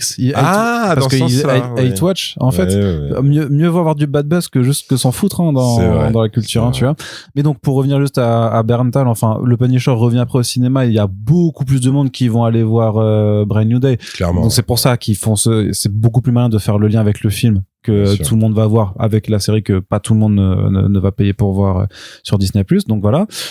Mais surtout, c'est aussi de se dire, en fait, si c'est ta première rencontre avec le Punisher, il faut autant te faire un b.a.-ba. Et c'est vraiment ce que c'est en fait. Ouais. On a 40 minutes, qu'est-ce qu'on fait? En fait, on va expliquer. Alors, on le met en situation qu'il est très triste, mais en fait, on va revenir juste sur son traumatisme fondamental, qui est j'ai perdu ma femme et ma gosse. Et voilà. Et juste après, de se dire, en fait, s'il est motivé, c'est quand même parce qu'il a un bon fond, c'est qu'il a une tragédie qui lui est arrivée et en fait il essaie qu'elles ne se reproduisent plus. Seulement bah voilà, il emploie la méthode létale pour faire ça. Alors justement, je pourrais me transformer en ce mec du comic shop pour aller dire que maintenant dans les comics, c'est quand même avéré que Frank Castle, en fait, c'est pas un héros, que il était déjà finito avant même que sa tragédie, avant même de perdre sa femme et sa gosse. Et d'ailleurs, en fait, sa femme voulait le quitter. Donc, de toute façon, rien ne justifie pourquoi il fait ça. Là, on est quand même dans une version du Punisher où on va pas dans le fond du détail de, c'est un martyr en tant que tel. Enfin, voilà, il a été, c'est pas un martyr, je veux dire, enfin si, c'est ça, c'est il souffre de la disparition de sa femme et ses gosses, et il est contre les gens méchants qui tuent gratuitement des chiens juste pour faire chier un clodo qui ne reste que ça, tu vois. C'est vraiment ça le truc. Enfin, t'as la totale. Et en plus voilà, il est noir. Tu vois que le chef de bande, il a quand même un look avec des tatouages très suspects, néo-nazi friendly. Non, bah il y a pas trop de doute quand même. Mais ça c'est peut-être aussi quand même ce côté assez curieux de se dire qu'au final ce Punisher là de Marvel Télévision est bien plus politique que ce qu'a été le Punisher de papier encore ces quelques années. Enfin, disons que Marvel Télévision n'hésitait pas à dire non, regardez, les faf là et les flics corrompus, c'est pas votre pote en fait, ils vous emmerdent, ils vous détestent et ils vous mettra une bastotte dans la gueule. Je pense qu'en fait c'est marrant parce que je pense que John Bernthal et certains showrunners ou scénaristes ont eu gain de cause là-dessus par défaut. Parce qu'en fait, soit tu le fais en mode âge d'or Marvel, mais à ce moment-là, c'est vraiment un personnage qui est indéfendable en fait. Et du coup, ça, Disney peut pas se le permettre. Et l'autre option qu'ils ont, c'est qu'en fait, les autres, ils ont dû leur présenter la planche où il est face aux deux keufs où il pète le truc en disant justement, moi, ce que je fais, vous êtes pas censé le faire parce que vous représentez machin, tu vois. Punisher de Matthew Rosenberg en 2017. Et du coup, là, ça devient effectivement politique parce que lui, il dit, ouais, moi, je reste de l'autre côté de la ligne parce que je ne suis pas un flic. Parce que justement, vous êtes pas censé faire des exactions et tout. Et du coup, en fait, c'est un truc extrêmement politique. Et je pense que par défaut, ils se sont dit, merde, on est obligé de le faire comme ça, du coup. Oui. Et ils se sont démerdés comme ils pouvaient. C'est ce qui donne un peu les atermoiements politiques de Daredevil, Born Again saison 1 et 2 sur cette fameuse brigade de keufs. Oui, qui sont, qui indirectement, symboliquement, même s'ils l'ont pas fait exprès en termes de décisionnaire Disney, te renvoient au truc actuel de l'Amérique. Mais bref, on en avait déjà parlé. Avec l'ICI, ouais. Et donc oui, ils ont ça. Là, il y a de la triche parce qu'effectivement, zone de non-droit limite science-fictionnelle, parce que tu peux pas avoir ça dans New York, en fait, c'est pas possible. Non. Donc pas de police. Police à l'arrière-plan des fois, des sirènes qui arrivent à la toute fin de la toute dernière scène d'action, et c'est tout. Donc tu zappes l'aspect politique parce que tu n'auras pas le dilemme mais c'est quoi la police par rapport au Punisher, et puis par rapport à la police, etc. Et puis tu peux pas te demander quelle ligne faut-il ne pas franchir puisqu'il n'y a pas de ligne en fait. C'est ça. Elle n'est pas tracée. C'est exactement ça. Et donc effectivement, t'auras plus du tout d'enjeux thématiques là-dessus. Et après, c'est ce que tu disais, c'est que oui, t'as le côté carte de visite, donc on doit faire un récap. Alors, il nous épargne quand même, c'est-à-dire ça devient pas le truc qui est devenu un running gag pour Spider-Man et Batman. On est en mode, oh putain, ils vont encore montrer la mort de l'oncle Ben. Oh putain, ils vont encore montrer les parents morts dans la ruelle Wayne et tout machin. Enfin, les parents Wayne dans la ruelle et tout. Là, non. Genre, t'as pas le meurtre de sa famille et tout. Mais alors ouais, il va parler à la tombe de sa fille notamment. T'as quand même des flashbacks où tu vois que sa femme et sa fille, donc. Oui, non, bien sûr. Ah oui, mais je veux dire, ils te refont pas. Ils te refont pas toute la scène. Oui, ils te refont pas toute la scène. C'est en mode c'est bon. Enfin, on a compris et tout.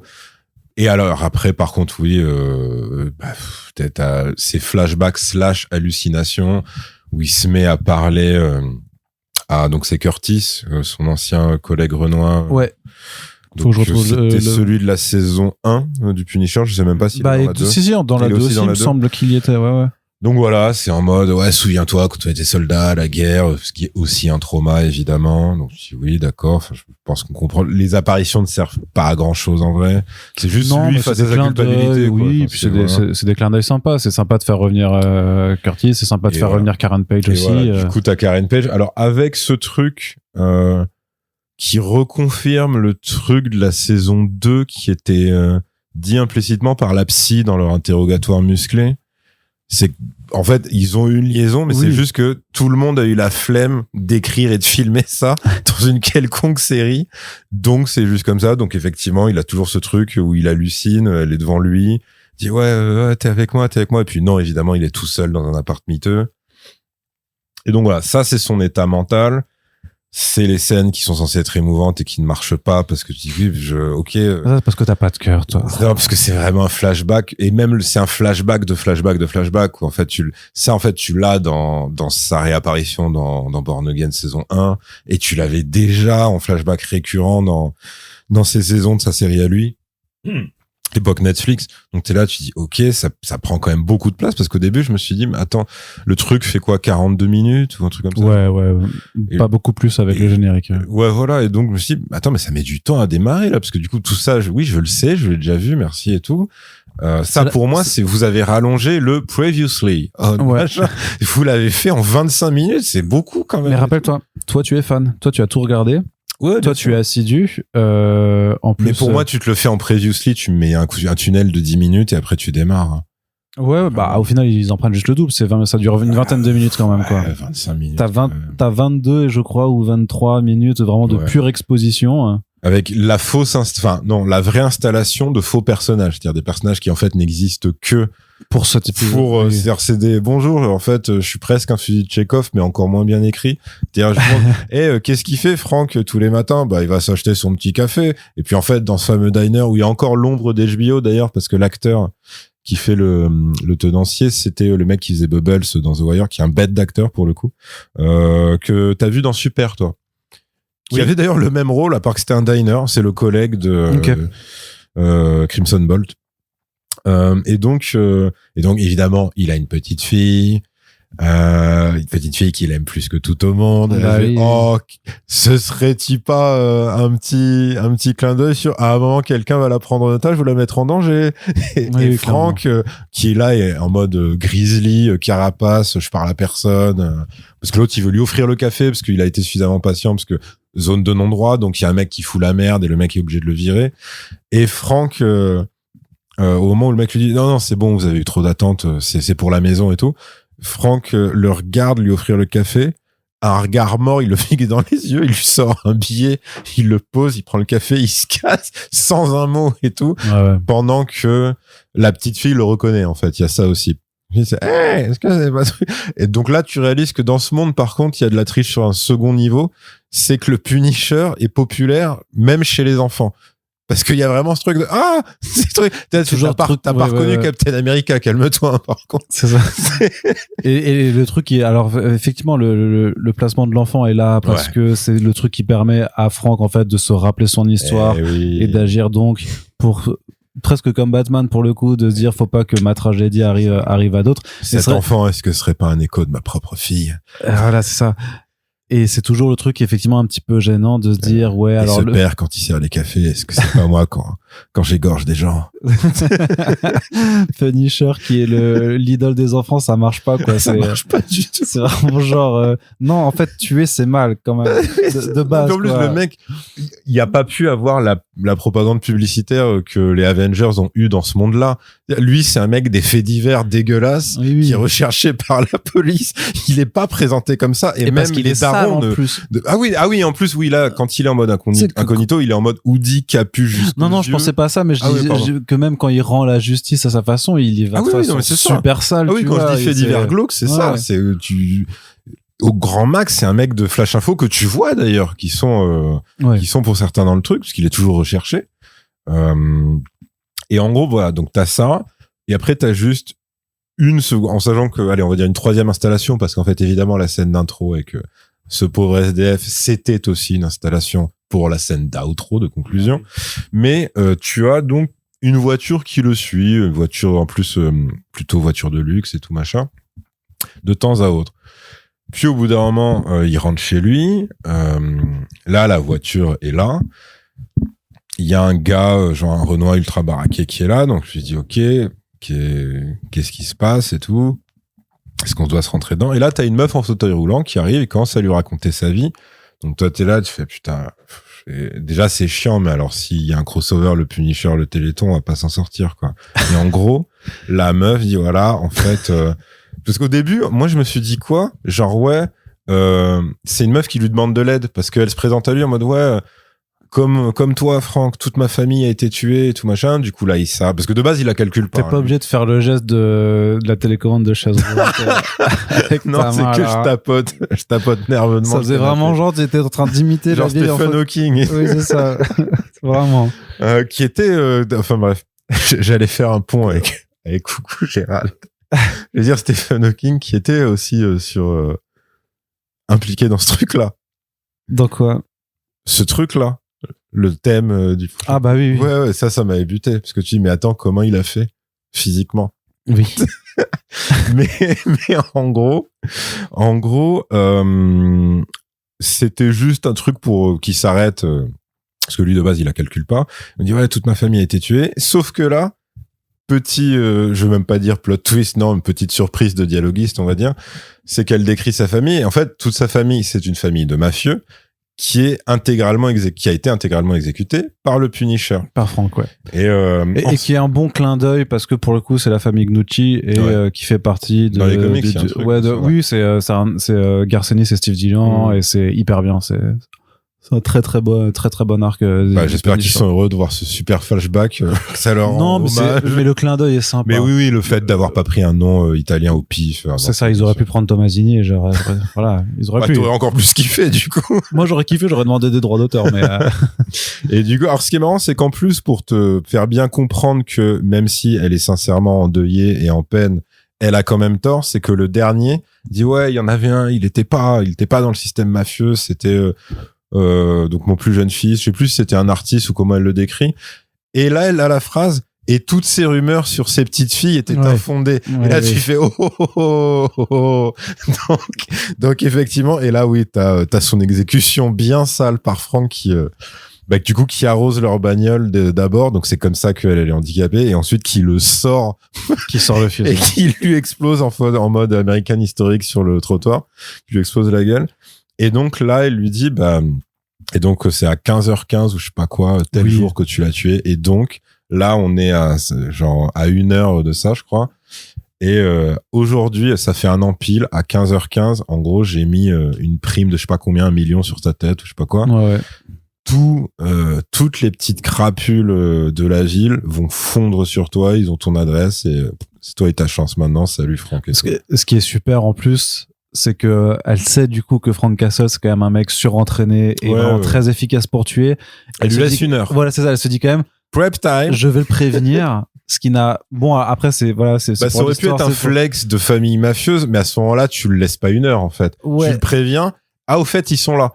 Oui, c'est ça, à la limite, parce que même moi, à sa place, je me serais dit, mais en fait, à part le gros Renoir, c'est quoi le mur entre Franck et toi? Oui, si jamais il n'était pas aussi apathique et dépressif, qu'est-ce qui l'empêche? C'est clair. Parce que clairement, c'est pas ton handicap qui va freiner un mec comme ça. Là, vraiment, on n'est pas là-dedans. Il fait pas dans le sentiment. Et non, c'est juste, écoute, elle est sereine, très confiante. Et en plus, le scénar lui donne même pas tort, puisque lui, on te fait comprendre, il est un peu dans un délire de mais est-ce que je mérite pas de crever, parce que c'est là qu'il a ses dernières alus. Il est tout seul, assis par terre chez lui. Et là, il a un peu le reveal, c'est que les mecs connaissent son immeuble, mais pas son étage et son appart. Ça aussi, mais genre. Voilà. Et là, c'est pareil, tu te dis. À quel moment? Moi, j'étais encore, parce que j'avais pas checké. D'ailleurs, entre temps, je l'ai fait, mais depuis, j'ai oublié, parce que c'est pas un mec qui m'a beaucoup marqué, mais en gros, vraiment, la réal. Je m'étais dit, peut-être ils font ça pour partir en un énième pompage, en gros, de The Raid 1. Bien sûr. Tu vois, et c'est complètement ça. C'est ton bâtiment va être encerclé. Voilà. Et tu vas devoir... là, c'est complètement The Raid, hein, oui. Mais alors le problème, c'est que c'est... Mais ça n'a pas la réal de The Raid. Ça n'a pas la réal, et c'est qu'à moitié assumé, parce qu'en fait, ça se termine quand même très, très rapidement. Il y a des bons enchaînements, hein, quand même. Il y a un minimum de services... il y a le minimum syndical qui est là. Il y a le mec qui tape son petit plan séquence, évidemment. Oui, ça bagarre bien. Il y a pas de problème. T'as un plan dégueulasse en CG qu'ils ont foiré quand il se fait projeter du toit. Ça fait beaucoup le tour sur les réseaux sociaux parce qu'effectivement, et c'est vrai que même moi en le regardant, je m'étais dit, pourtant je suis vraiment pas le plus expert pour capter ces trucs-là. Je m'étais dit, attends, là c'est un peu bizarre ce plan quand même. Et surtout que c'est trop bizarre de se dire pourquoi vous avez pas juste pris une doublure. et vous avez au pire modifié son visage et en même temps c'est un plan très rapide donc oui, bien sûr. Mais je pense que c'est pour ça. C'est trop parce qu'en plus il apparaît après ce plan. En fait, il apparaît sur un décor naturel qui est cassé. Donc je me dis mais pourquoi vous l'avez pas juste cassé avec un vrai cascadeur quoi. Bon, trop bizarre. Franchement, c'est le côté des fois étrangement de cheapos de ces immenses studios quoi. De ces immenses studios, mais c'est vrai quand ils sont sur plateforme de streaming, mais en fait même au ciné t'as des trucs comme ça. Donc alors t'avais le fameux Deadpool et Wolverine où tout le monde fait mais attendez là c'est du jeu vidéo, tu sais quand ils sont dans leur pause et c'est des PNJ et tu fais oui. Mais d'où ça passe la salle de montage et tout. Et je sais pas, des fois ils calculent pas, ils s'en foutent. Et donc là t'as ça. Alors si vous êtes vraiment là que pour le sang et l'action, bah à la limite je pense cette portion de 10 minutes est trouvable sur YouTube, faut regarder ça parce que voilà, ça s'arrête là. Hein. Moi j'étais satisfait hein. Oui, c'est ça. Alors j'étais même agréablement surpris parce que j'avais quand même cette peur effectivement, on n'avait pas eu de bah ouais, c'est ça parce qu'on n'avait pas alors dans Daredevil Born Again saison 1 quand il se bagarre, ça bagarre bien, il est violent et tout ça, il y avait donc, mais moins éclairé parce qu'il est que de nuit dans mon souvenir. Ouais, mais j'avais quand même un petit peu peur de voir ce que en solo ça allait donner, est-ce qu'ils allaient faire quelque chose de très violent ou pas. Et vraiment le fait que t'as quand même un plan, enfin du coup un gros plan où Frank Castle égorge un type et vraiment ils y sont allés à fond. J'étais là et longtemps quoi. Ouais, il est vrai. Non mais c'est pour ça j'étais parce que je suis un sociopathe, j'étais content. Je me suis dit ok, ils y vont à fond. De toute façon tu l'as repassé au ralenti, t'as remis en arrière 4 fois. Ah bah si tu savais ce que je faisais avec cet extrait maintenant, c'est terrible. Hein. Ah tu l'as intégré au fameux supercut de 42 heures là sur lequel tu bosses depuis 10 ans maintenant. Le travail de toute une vie. Mais 42 heures de mes meilleures scènes d'égorgement dans les films d'horreur quoi, c'est bizarre. Mais tu penseras à essuyer le clavier par contre. Ouais, c'est sûr, ça fait sale. Mais donc j'étais quand même au global plutôt content que y ait vraiment quand même des efforts faits sur les effets pratiques et sur la violence montrée en plein champ. Ouais. Bah c'est ce qu'on se disait au tout début, c'est peut-être la seule promesse qui est tenue. Oui. Effectivement sur ça, c'est ça qui me rend triste, c'est que malgré tout l'attachement et l'affection que Bernthal semble avoir pour ce personnage, j'ai l'impression qu'en fait il a pas grand chose à dire dessus. Il aime le jouer, mais à un moment il a 40 minutes quoi. Bien sûr, non, ce que je veux dire c'est que après si t'as pas assez d'idées, c'est pas interdit aussi de faire venir des gens extérieurs qui eux, parce que il y a quand même v'là le potentiel, tu vois. Quand tu sais, quand Disney ils disent c'est bon, on t'a lâché la bride sur la violence. En vrai, sans forcément faire que de la surenchère, mais tu peux vraiment faire une intrigue qui aurait été un poil moins conne que celle-là. Enfin, tu vois, faire un vrai dénouement parce que à l'issue de cette dizaine de minutes où c'est de la boucherie pure, où évidemment il sort de l'immeuble et après donc ça se poursuit dans les rues de New York, dans ce fameux quartier italien, zone de non-droit, d'où le passage dans le coffee shop du mec de The Wire. Et en gros parce que c'est ça, en fait, il aperçoit Magnucci avec son garde du corps qui se barre dans sa bagnole et en même temps là tu as un plan sur lui où c'est en mode et genre il a pas de voiture mais tu sens qu'il les aurait rattrapés, il se serait démerdé, il aurait couru, il aurait eu un truc, mais non mais il aurait tiré dans le pneu, il aurait fait un carambolage de fou parce que c'est vrai qu'on l'a pas dit, mais dans cette séquence de 10 minutes au moins c'est un John Bernthal enfin moi je dis souvent mais John Bernthal qui hurle Russo dans la saison 1, moi c'était un vrai kink et là voir John Bernthal qui n'a pas de nom d'ailleurs, qui est vraiment le truc que moi j'aimais pas trop quand ils le font revenir justement comme ça dans Born Again, c'est quand ils exacerbent à ce point-là le côté bestial et où ça devient cartoon. Ouais, mais moi, il y a vraiment un truc en fait. de oui. Ça devient un homme des cavernes et je comprends. Là, je trouve que c'est compensé parce que justement, il a pas de vis-à-vis, il n'y a pas de sidekick, il y a rien. Donc c'est lui versus 100 types, ouais. Ouais, franchement, il a peut-être pas 100 parce que en même temps, il y a une explosion à un moment, mais il doit s'en faire une petite vingtaine, trentaine quand même. Ouais, je dirais trentaine. Oui, le body count était et en gros, il est vraiment comme ça. Donc là, ouais, quand il a, c'est vraiment, ça devient, ouais, c'est un Terminator, c'est un Robocop, c'est-à-dire il a la cible. Donc tac. C'est quoi, c'est Magnucci, ouais. Magnucci. Il a la meuf Magnucci, du coup, ah oui, et tu vois le regard de la meuf en plus qui est en mode, j'avais pas prévu ça, moi. vite, porte-moi jusqu'à vraiment genre, Serrette, il a flingué toute ta famille sans problème. Oui, à quoi tu t'attendais? Elle, tu sens que c'est comme si elle découvrait le Punisher en mode, ok, c'est juste un assassin. Non, non, c'est le Punisher. Tu sais, c'est comme le mec qui va non, c'était pas juste notre tueur à gages, c'était John Wick. Tu sais, t'as vraiment ce truc un peu surnaturel, bizarre de non, c'est un être humain, mais en même temps pas que. Il y a un truc. Et donc lui, il est en mode ok, je les poursuis. Et là, il voit que dans la confusion, les mecs qui voulaient sa tête renoncent plus ou moins. Et en fait, au final, de ce que je comprends, c'est ça que t'es censé te dire, c'est-à-dire qu'en fait il en a tellement buté en un temps record qu'il laisse tomber, que malgré la prime sur sa gueule, en fait il s'arrête, le déferlement de tueurs pro ou amateurs cesse. Peut-être que tous ceux ils sont tous morts, quoi. Oui, mais en fait en même temps je sais plus si elle lui met 1 million sur la gueule ou moins, mais en gros vu tu sais, nous, on est en mode, vu la France de Macron, vu l'Amérique de Trump, tu renonces pas à une somme pareille, tu vois. T'aurais forcément un mec paumé, au moins un, qui est en mode, ah putain, Frank Castle, peut-être je vais avoir 1 million et tout. Et tu vois, tu t'attires tous les fous, en fait. Là, non. Là, c'est qu'au bout d'un moment, ils se désintéressent de lui. Et du coup, ils vont faire des exactions au pif, dont une dans cette fameuse boutique. Et dans le coffee shop. Dans le diner, ouais. Et donc, là, t'as le côté oui, mais Frank Castle, il a quand même un petit cœur qui bat. Et donc la vengeance perso, ou alors je le sauve. En plus, je crois qu'il c'est tellement pas subtil qu'il a un micro flashback de sa petite fille. Genre il a pas genre un truc qui passe comme ça en mode je vois cette petite fille et en elle je vois ma petite fille. Je n'ai pas pu la sauver à l'époque. Est-ce que maintenant tu fais ta gueule, t'as fait une trop bonne analyse de la scène, toi. T'es lettré, toi, clairement.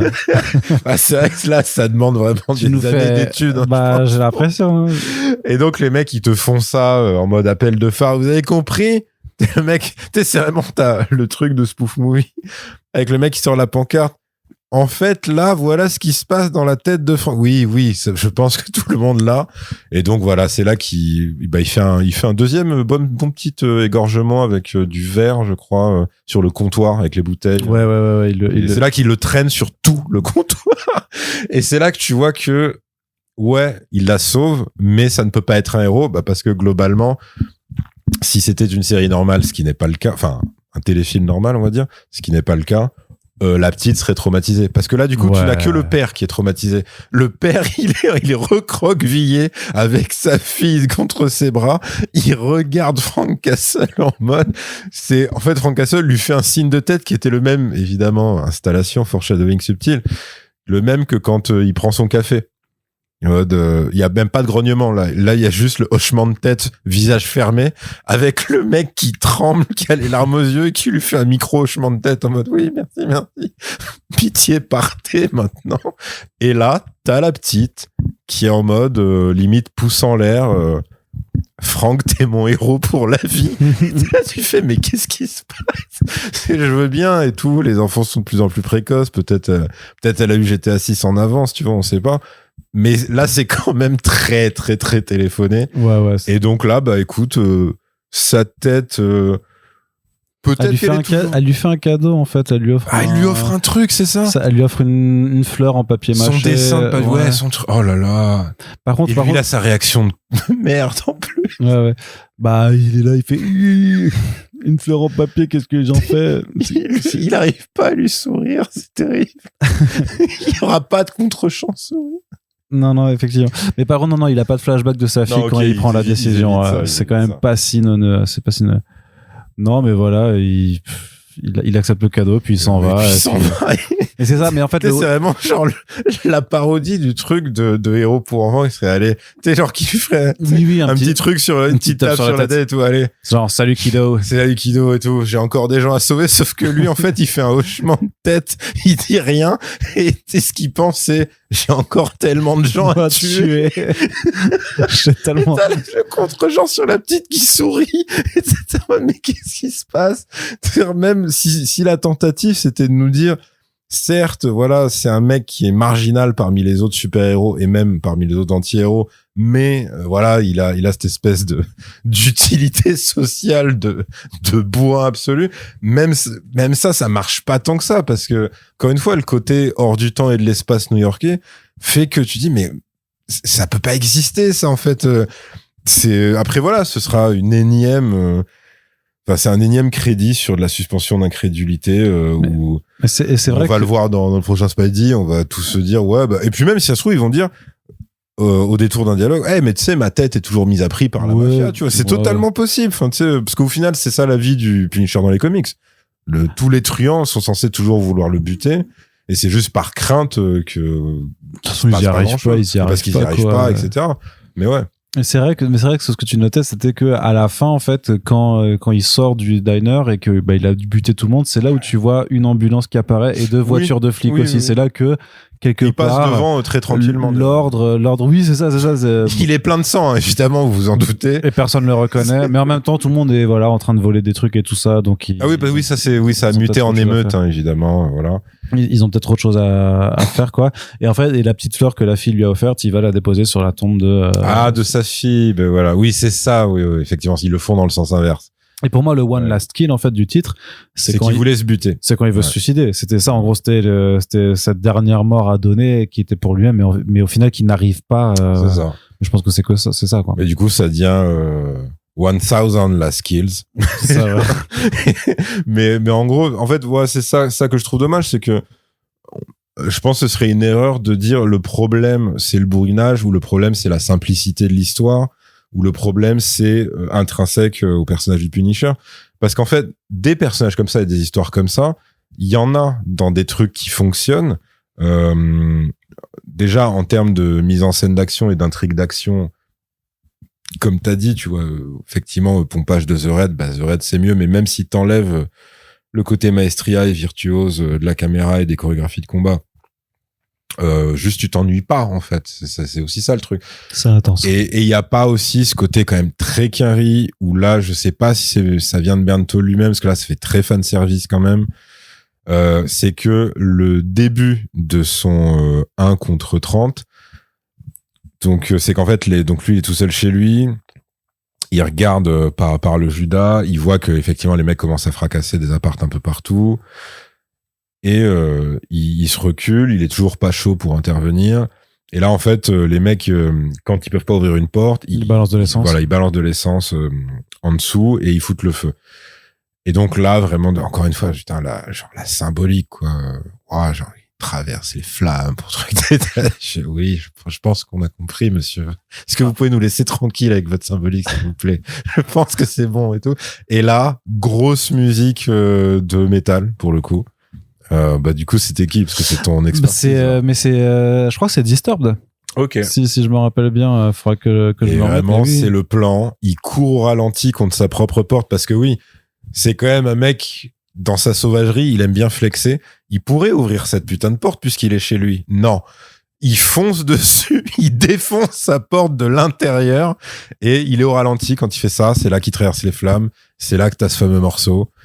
Et il commence, et là, c'est là qu'il commence sa tuerie de Bounty Hunter. Attends, mais il n'y a pas de métal au début. Non, au début, c'est doux, et après. Oui, c'est doux. Là, quand le slow motion s'arrête, là, t'as un gros riff de guitare qui arrive dans mon souvenir. Voilà, ça. Ouais, donc c'est pas Disturbed en fait. Okay. Je me suis trompé, mais je sais plus ce que c'était, mais ok, très bien. Si je regarde les crédits, je pense que je peux retrouver la musique quoi, de toute façon. Mais oui, mais voilà, en gros, t'as ce truc-là, tu fais. Parce que c'est violent le métal, tu sais. Bah oui, c'est ça. C'est quand même vachement cliché, les gars. Là. C'est violent, mais c'est cool. C'est cool. Tu vois, c'est ça. C'est-à-dire, là, j'ai l'impression de voir un truc qui a été écrit par, pour le coup, par Eminem, qui est devenu alors pote à distance ou pote tout court avec Berntal, parce qu'il est vraiment fan du Punisher version Berntal en fait. Et au point où quand ça avait été annulé par Netflix, il avait fait un post du coup qui avait été relayé partout. Alors déjà t'avais sa fanbase à lui, plus du coup les fans de Punisher qui étaient oh ouais putain Eminem il est avec nous et tout genre. Et on dirait vraiment un truc écrit par Eminem, pas du coup je dis même pas ça pour le vanner, mais parce que ça marcherait en storytelling de rappeur en fait. En 3 couplets, tu te fais cette histoire-là et ça fonctionne. Et limite je me suis dit mais putain, c'est quand même une injustice de fou. Ils ont fait faire un morceau de merde à Eminem pour Venom. Venom, machin. Là, c'était leur moment. C'était vraiment l'occasion. Même ça, tu le fais pas. Alors après, ça aurait peut-être été un morceau de merde, tu vois, ça dépend. Mais même, enfin, genre là, t'as un boulevard. Et non. Non, il y a pas, il y a rien eu ni en promo ni que dalle et tout. C'est Danzig, du coup, le groupe de métal. Ok. Et genre, c'est un truc que tu connais ou pas? Non, pas du tout, même pas. Non, mais... Donc, ça veut dire, ils ont pris un truc potentiellement qui est juste. Mais c'est peut-être connu pour les fans de heavy metal, mais moi, je connais pas, parce que c'est pas du tout mon registre de métal, en l'occurrence. Mais donc voilà, enfin, ouais, ça fait très fanfic, écrit comme ça. Genre, ouais, et là, en fait, le personnage, il va faire ça, et on va le mettre au ralenti. D'abord, la musique, elle va être douce. Et dès qu'en fait, ça t'accélère dans l'action, là, on met des gros riffs de guitare et tout. Et tu fais, ouais. Ah ouais, ça a l'air super, vas-y, ça part en prod. C'est ça, et là, tu fais, ouais, c'est voilà. Heureusement, effectivement, il y a un minimum de soins quand même à porter à l'action. Mais ouais, comme je t'ai dit, ce qui est dommage, c'est que le délire de putain, je veux crever, et en fait non, et après, ils auraient pu, par exemple, lui faire, alors, ça demande plus d'écriture, peut-être ça aurait fait plus de 42 minutes, mais le côté je réapprends à vivre, sauf que lui, ça en fait, t'es censé te le dire en un regard, et après, en une demi-réplique face à une tombe où il dit ouais, finalement, machin truc. Donc ouais, je vais pas me buter parce que je sais que c'est pas ce que t'aurais voulu, c'est pas comme ça que je te rendrai hommage et tout. Et après, le soir de c'est en butant plein d'autres gens qui sont méchants. Et d'accord, ok. Mais en fait, ça c'est Man on Fire. C'est Denzel de Man on Fire, c'est-à-dire c'est vraiment ça, tu l'as pas vu, j'imagine. Bah j'y ai pensé j'y ai pas pensé automatiquement, mais c'est parce qu'il se trouve que maintenant ils ont fait une série Man on Fire. Oui, sur Netflix, avec, ouais. Je crois que c'est avec Yahya Abdul Matin, je crois. Sûrement. Et ouais, c'est lui. Ouais. Et en série que j'ai pas regardé parce qu'on m'a dit que c'était de la merde. Non, on m'a dit que ça pouvait aller, mais que c'était différent du fil. Et moi, je demandais un seul détail. Est-ce qu'il y a le délire de la micro-bombe dans le cul? On m'a dit non. Donc, du coup, j'ai estimé que c'était indigne de mon visionnage. Mais en gros, du coup, ça m'y a fait penser parce que c'est ça. C'est-à-dire, Man on Fire, c'est un ex-mercenaire fini. Je crois qu'il se fait limite un truc de est-ce que je me bute, est-ce que je me bute pas? Et par désœuvrement, il devient garde du corps d'une petite fille qui est une fille de gosse de riche, mais genre c'est en plein, je sais plus quel pays d'Amérique latine, si c'est Mexique ou autre, mais tu sais c'est un truc qui est réputé pour avoir beaucoup d'enlèvements en fait. Okay. Et eux c'est des Américains expatriés très riches parce que le mari il a un poste je sais pas où. Évidemment la petite fille se fait enlever. Et là, du coup, t'as le réveil de la bête, tu vois. Et donc là, il exécute je sais pas combien de gens pour retrouver cette petite fille. Et donc, tu dis, simplissime, par contre, c'était une réal de Tony Scott, pardon. Okay. Et, simplissime le scénario, tu vois. Et après, on va dire, oui, c'est aussi le jeu de Denzel. Et oui, y a pas de souci. Mais je pense qu'un Bernthal, tu vois, avec cette espèce de trame, au lieu de faire ce truc naze de la petite fille apparaît au début et à la fin. Tu me fais un truc là-dessus, en fait, et c'est comme ça qu'il apprend à vivre et tout. Ou limite, tu lui colles la petite fille pendant tout le truc, et lui, il a son dilemme de, oui, mais en fait, je dois la sauver, mais en fait, ça implique de buter quand même beaucoup de gens. Tu vois, t'as plein de trucs, même le film, truc d'arts martiaux, ça devrait peut-être te plaire, le truc qui est en salle là maintenant. The Furious. Ouais, pas encore vu, mais ouais. The Furious, c'est ça, hein, le point de départ, c'est un daron, on lui enlève sa fille sous ses yeux, c'est le point de départ du film, quoi, tu vois. Et bon, après, voilà, c'est The Furious, donc le daron est évidemment une brutasse en arts martiaux en tout genre, et tous les gens dans le film sont des brutasses en arts martiaux. Mais tu vois, en gros, t'as des trucs qui sont possibles en écriture, et qui demandent vraiment pas beaucoup de recherche ou d'effort. Et là, en fait, tu retrouves ce truc un peu naze dans One Last Kill d'écriture très saccadée, artificielle. Il faut qu'il aille là pour aller là pour finir là. Et parce que le là final implique Brain Noodé. Et tu dis, oui, mais en fait, entre le point de départ et le point d'arrivée, vous auriez pu vous amuser 100 fois plus, quoi, tu vois. Et ils le font jamais. En dehors de lui.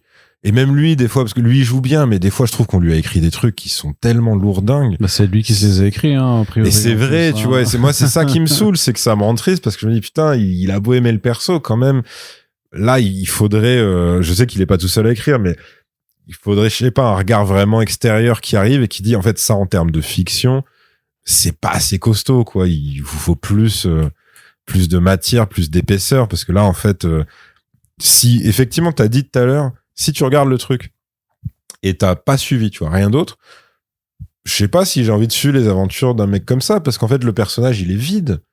Dire, ok, je comprends, t'as des traumas et maintenant t'es... Bah, le truc, c'est que toi, tu le connais déjà. Comme dit, pour ceux qui l'ont jamais découvert, ouais, au moins, ils ont les bases. Est-ce que ça te donne envie? Est-ce que ça te donnerait envie, tu penses? Bah, je peux pas te répondre, moi, je le connais. Je sais pas, moi je pense Faudrait que ça vraiment demander ça manque un peu de matière, non, d'épaisseur, de trucs. ouais, mais peut-être que pour les gens qui ont vraiment jamais capté le personnage avant, ça suffira. Hein. C'est vraiment le 101 hein, origine du personnage. Regardez pourquoi Ouais, mais voilà ce une qu'il origine fait. de perso, c'est censé quand même t'emporter un minimum. Là, il y a pas. Ah, mais là t'as 40 minutes aussi, donc bon. Bah oui, mais c'était aussi peut-être un truc à repenser, tu vois, quand. Bah oui. Un film, ça aurait été bien. Enfin, un vrai téléfilm, ouais, en pourquoi l'occurrence. pas, Moi, non, puis même, franchement, tu le rallonges à 50, je pense que ça va. Tu te fais un petit 50 minutes et t'avais le temps, en fait, de faire des trucs. Et puis, t'as le côté un peu crevard. Ok, tu fais revenir Curtis et Karen Page. En vrai, un Matt Murdock, ça aurait pas été déconnant dans ce truc-là. C'est juste que ils écrivent en speed comme des bides, donc en gros, bah ouais, mais si tu mets Matt Murdock, comment on écrit le dialogue, puisqu'on n'a pas résolu le problème de où il était pendant la saison 2, du coup on peut pas. Et effectivement, il a pas croisé grand monde dans les autres personnages, donc c'est un peu compliqué de tout d'un coup faire apparaître des gens et tout. Mais c'est vrai que ouais, il a pas beaucoup. Après, je sais pas, même à la limite faire revenir comment il s'appelle Russo non. Son sidekick, mais qui n'est pas son sidekick en fait dans les Ah oui, l'informaticien là. c'est ça, c'est pas Mycroft, putain, mais parce que c'est un mec qu'il a dans les comics en fait. Oui, non, c'est Micro, mais Voilà. oui. Parce que lui il meurt pas. Je me rappelle plus, oui, peut-être. Je crois il a son happy end à la fin de saison 1 et puis basta, tu vois, il paraît que sa meuf et machin. Bah tu vois, même lui, c'est pourquoi pas et tout machin. C'est qui lui dit là j'ai spoté en fait comment tu m'as retrouvé, bah je suis quand même Micro et tout, t'inquiète machin. Et pour le coup ça je l'aurais acheté, tu vois. Je me suis dit effectivement il a toujours été présenté comme le mec qui peut pirater Trop les fort, satellites tout seul dans une cave en peignoir, donc ok, enfin en robe de chambre, lui c'était robe de chambre, mais en gros le peignoir c'est toi sur Rap Jeu. mais pourquoi pas quoi, tu vois, et qui dit là en fait t'as une prime sur ta tête, c'est chaud machin. En fait, tu pouvais faire des trucs qui demandent pas beaucoup d'efforts, et dans son cas, pas beaucoup d'argent. C'est pas Charlie Cox où tu dois renégocier un contrat pour le faire réapparaître dans un nouveau truc. John Berntal, c'est quand même John Berntal, hein. Mais non, je parle de l'acteur qui fait Micro. Ah, d'accord, ok, non, bien sûr. Oui, d'accord. Si tu le rajoutes, de le rajouter dedans, tu le rajoutes des petits 10-12 minutes et tu modifies un peu le scénar et tu donnes plus de biscuits, parce que là, voilà, t'arrives sur la conclusion et tu fais il recroise le Charclos. Est-ce que ce serait... Enfin non. Le Charclos, ou plutôt, lui, il est posé. Le groupe de connards mené par le petit Skin revient faire chier le même SDF qu'en tout début, quand Frank les dépassait sans intervenir, en gros. Et là, dit est-ce que ce serait pas l'outro du film qui rejoint l'intro et tout? Oui, comme ça et boucle voilà. avec le début. C'est ça. Et donc effectivement, il les poutre tous, et après et surtout dit mais il m'a pas pris que ça. Ah oui, après on viendra. Oui, effectivement. Il dit mais parce qu'il dit genre désolé qu'il vous ait non parce que l'autre parce qu'il lui a pris sa casquette. Il lui prend sa casquette, voilà. Et donc il dit tenez, il vous a pris ça. Et il dit c'est pas la seule chose qui m'a pris, sous-entendu. Bah oui, c'est pour si t'es con. Buté, ouais. Souviens-toi, le début du film, il a buté mon chien. C'était mon seul ami. Je suis un SDF et je suis noir. Et t'étais là, tu fais oui, ok. Et donc là, finish, parce que l'autre était en train de se barrer. Il se mange, l'autre lui lance un slash qui effectivement est un des coups spéciaux du Punisher, qui faisait pas trop. Et donc slash ultra bien placé parce que ça le cloue un truc, je crois. Et donc là, il vient l'achever et c'est en mode avec le dernière réplique, je sais plus quoi. C'est là que tu comprends que maintenant il a repris du service parce que il a le plastron avec son logo. Ah, il a le costume définitif. Il s'est fait les carrés là, enfin je sais pas comment on dit. Ah oui, il a la coupe, c'est vrai ça. Il a été chez le coiffeur, maintenant il a le brosse militaire tout du crâne, quoi. Tout à fait. Voilà, donc c'est pour dire vraiment The Punisher is back et en service. Et ils te font même le truc explicatif de c'est quoi les dents de sa tête de mort, c'est des chlasses. Oui, c'est des poches à couteau du coup, ouais, c'est des poches à couteau. Ouais. Et donc explication fonctionnelle et esthétique. Voilà, c'est ça. Là ils ont tout marche. Là à la fin, quand ils ont bouclé la dernière page, qu'ils ont mis The End, et là le générique tombe et on n'a pas besoin de post-gène, les gars. Ils ont dû se lever, ils ont dû dire on est bon les gars. On a bien bossé. Ah ouais. Là franchement, on peut être fiers de nous. Hein. Ça, même tout ce qu'on a fait, c'était que pour ça. C'est ça. C'était que destiné à ça et tout. Et du coup, je sais pas, parce qu'après la question c'est plus du coup, le perso devient quoi? Bah, il est dans Brand New Day, hein, c'est tout. Mais dans Brand New Day, il a l'air d'être un gag.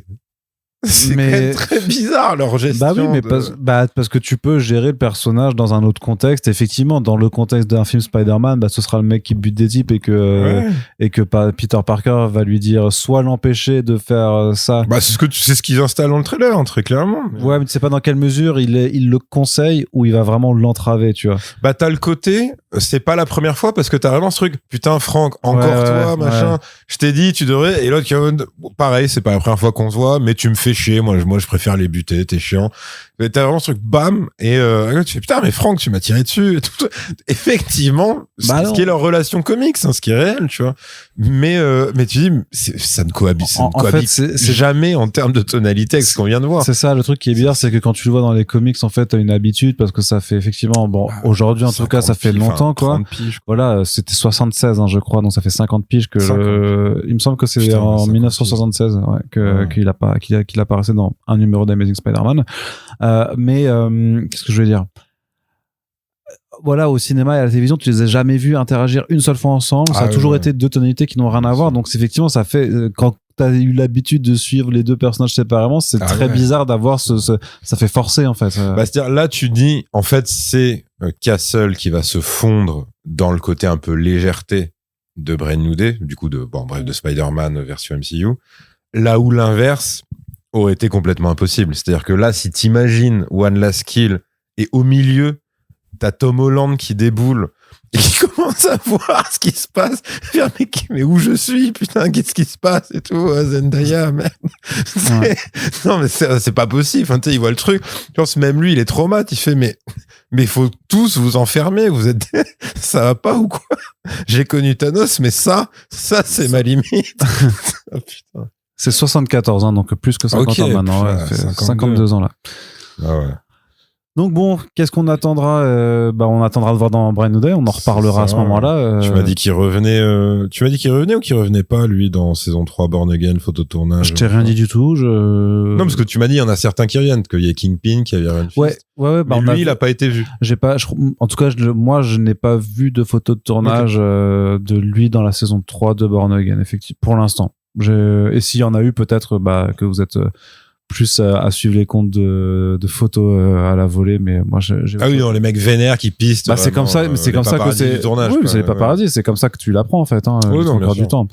Donc non, on verra dans Brand New Day et on imagine que le film peut-être lui donnera une trajectoire pour la suite et que il n'est pas escompté que Marvel Television annonce pas une série Punisher à la suite de Brand New Day. Hein. Je sais pas du tout parce que j'ai l'impression que ils ont fait une promo éclair sur le truc, mais comme ils l'ont fait pour plein d'autres, d'ailleurs, moi, même hors Marvel. Hein. Je vois pas encore vraiment de promo pour Brand New Day. Non, pour One Last Kill, je veux dire, qu'ils avaient fait une promo éclair. Oui, c'était plutôt petit. Hein. Donc voilà, je sais pas niveau réception s'ils en sont satisfaits. J'ai pas suivi de retour. Et en même temps, j'ai pas eu l'impression que ça en parlait de fou malade. J'ai l'impression que ça a duré une semaine et qu'après basta. En même temps, ça a littéralement duré une semaine, quoi. C'était mis un jour, ça a été mis en ligne et puis c'était réglé. Hein. Ouais, mais donc je sais pas parce que en fait c'est de ça que serait tributaire la décision de lui donner sa série, quoi, concrètement. Et là je sais pas du tout où ils en sont en termes de est-ce que ça vend, en gros, est-ce que ça a du chiffre, quoi. Donc il y a ça. Et par contre, de la même manière que pour un Deadpool par exemple, tu dis c'est con parce qu'en fait si on te lâche vraiment la bride, tu peux faire n'importe quoi du côté Deadpool. Et pour Punisher, tu peux moi typiquement, tu me dis le même studio a dans le même univers potentiellement ce Frank Castle et donc du coup Berntal Castle et Jackman Logan. En fait, du coup moi j'ai envie de les voir ensemble par rapport aux comics et même par rapport aux acteurs en fait. Parce que, pour le coup, là, t'as vraiment le côté badass, grognon, vénère, avec du sang partout. Où tu dis, bah oui, ça marche. C'est vrai que ce soit l'un versus l'autre, l'un avec l'autre, ou les deux, je m'en fous complètement. Mais je sais que ça n'arrivera pas. Parce qu'il y en a un, c'est une star de cinéma, et l'autre, non. Mais c'est con. C'est vrai que techniquement, ils peuvent le faire. Techniquement, oui. Techniquement. Mais comme Deadpool, Spider-Man n'arrivera pas. Et c'est con aussi. Mais... ça, c'est pas... Le truc, c'est que Reynolds, en fait, le truc, c'est que le temps comme va commencer à jouer contre lui, en fait. Même lui, ça le fatigue en vrai maintenant de faire ça et tout. Machin. Ouais. Après, bon, s'ils partent sur un Deadpool et Spider-Man et qu'il y a du Shekos, oui. Maintenant, je pense qu'ils veulent pas aller là-dedans et tout. Parce que Tom Holland, il est trop, tu vois. Il faut le préserver et tout. Bah oui. Mais voilà, tu vois, moi, c'est le genre de truc, ou même des trucs qui sont impossibles de Punisher, Kill the Marvel Universe, voilà. Même qu'ils le fassent en animation, que ça leur serve enfin à quelque chose. Et en même temps, je dis ça, mais j'avais dit ça pour Marvel Zombie, ils l'ont fait, ça servait à rien. Parce que ça n'avait rien à voir avec la BD ça, aussi. Donc, là, s'ils faisaient ça, ce serait le Punisher contre des extraterrestres, concrètement. Mais ce serait ça, tu vois. Après, ce serait tous des Skrulls. Oui, ce serait ça. Ce serait genre le Punisher à Saint-Tropez, le Punisher et les Punichettes, enfin, tu vois. Le Punisher à Levallois. Punisher. Pourquoi Levallois? Pourquoi Levallois? Parce qu'il y a les Balkany. Ah non, c'est Clichy, je sais plus. Non, mais si, c'est le Vallo. Mais non, mais moi, c'était par rapport aux gendarmes à Saint-Tropez, le gendarme et les gendarmettes. Oui, mais moi, c'est juste parce que j'ai envie de le. Tu veux qu'ils butent les Balkany? Oui. D'accord, ok. Oui, c'est plus, d'accord, c'est plus direct. Non, mais oui, c'est le trou du cul, quand même. Oui. Quelque part, ils ont enfreint la loi, quand même. Ah oui, plus que quelque part. Selon le code du Punisher, à un moment. C'est vrai. Et d'ailleurs, c'est marrant parce que c'est vrai que, il se reprend que, à des voyous qui tuent des chiens et tout ça, machin. Oui. Il serait temps que le Punisher s'en prenne à une autre forme de violence aussi, quoi. C'est vrai. Une autre forme d'illégalité. Mais ce sera pour une autre fois. Ouais, on espère. Quand on fera Punisher Social Justice Warrior. Et là, ça va être marrant. Mais en attendant, on en a fini pour ce podcast avec la Miss Splinter. On espère que ça vous a plu. Punisher One Last Kill, c'est dispo sur Disney+, et autrement si vous le voulez. N'hésitez pas à nous dire ce que vous avez pensé de ce podcast, si ça vous a plu, et si c'est le cas, partagez-le sur les réseaux sociaux, faites découvrir le podcast à un maximum de monde, et en attendant, on se dit à très bientôt pour le prochain podcast. Salut! Salut!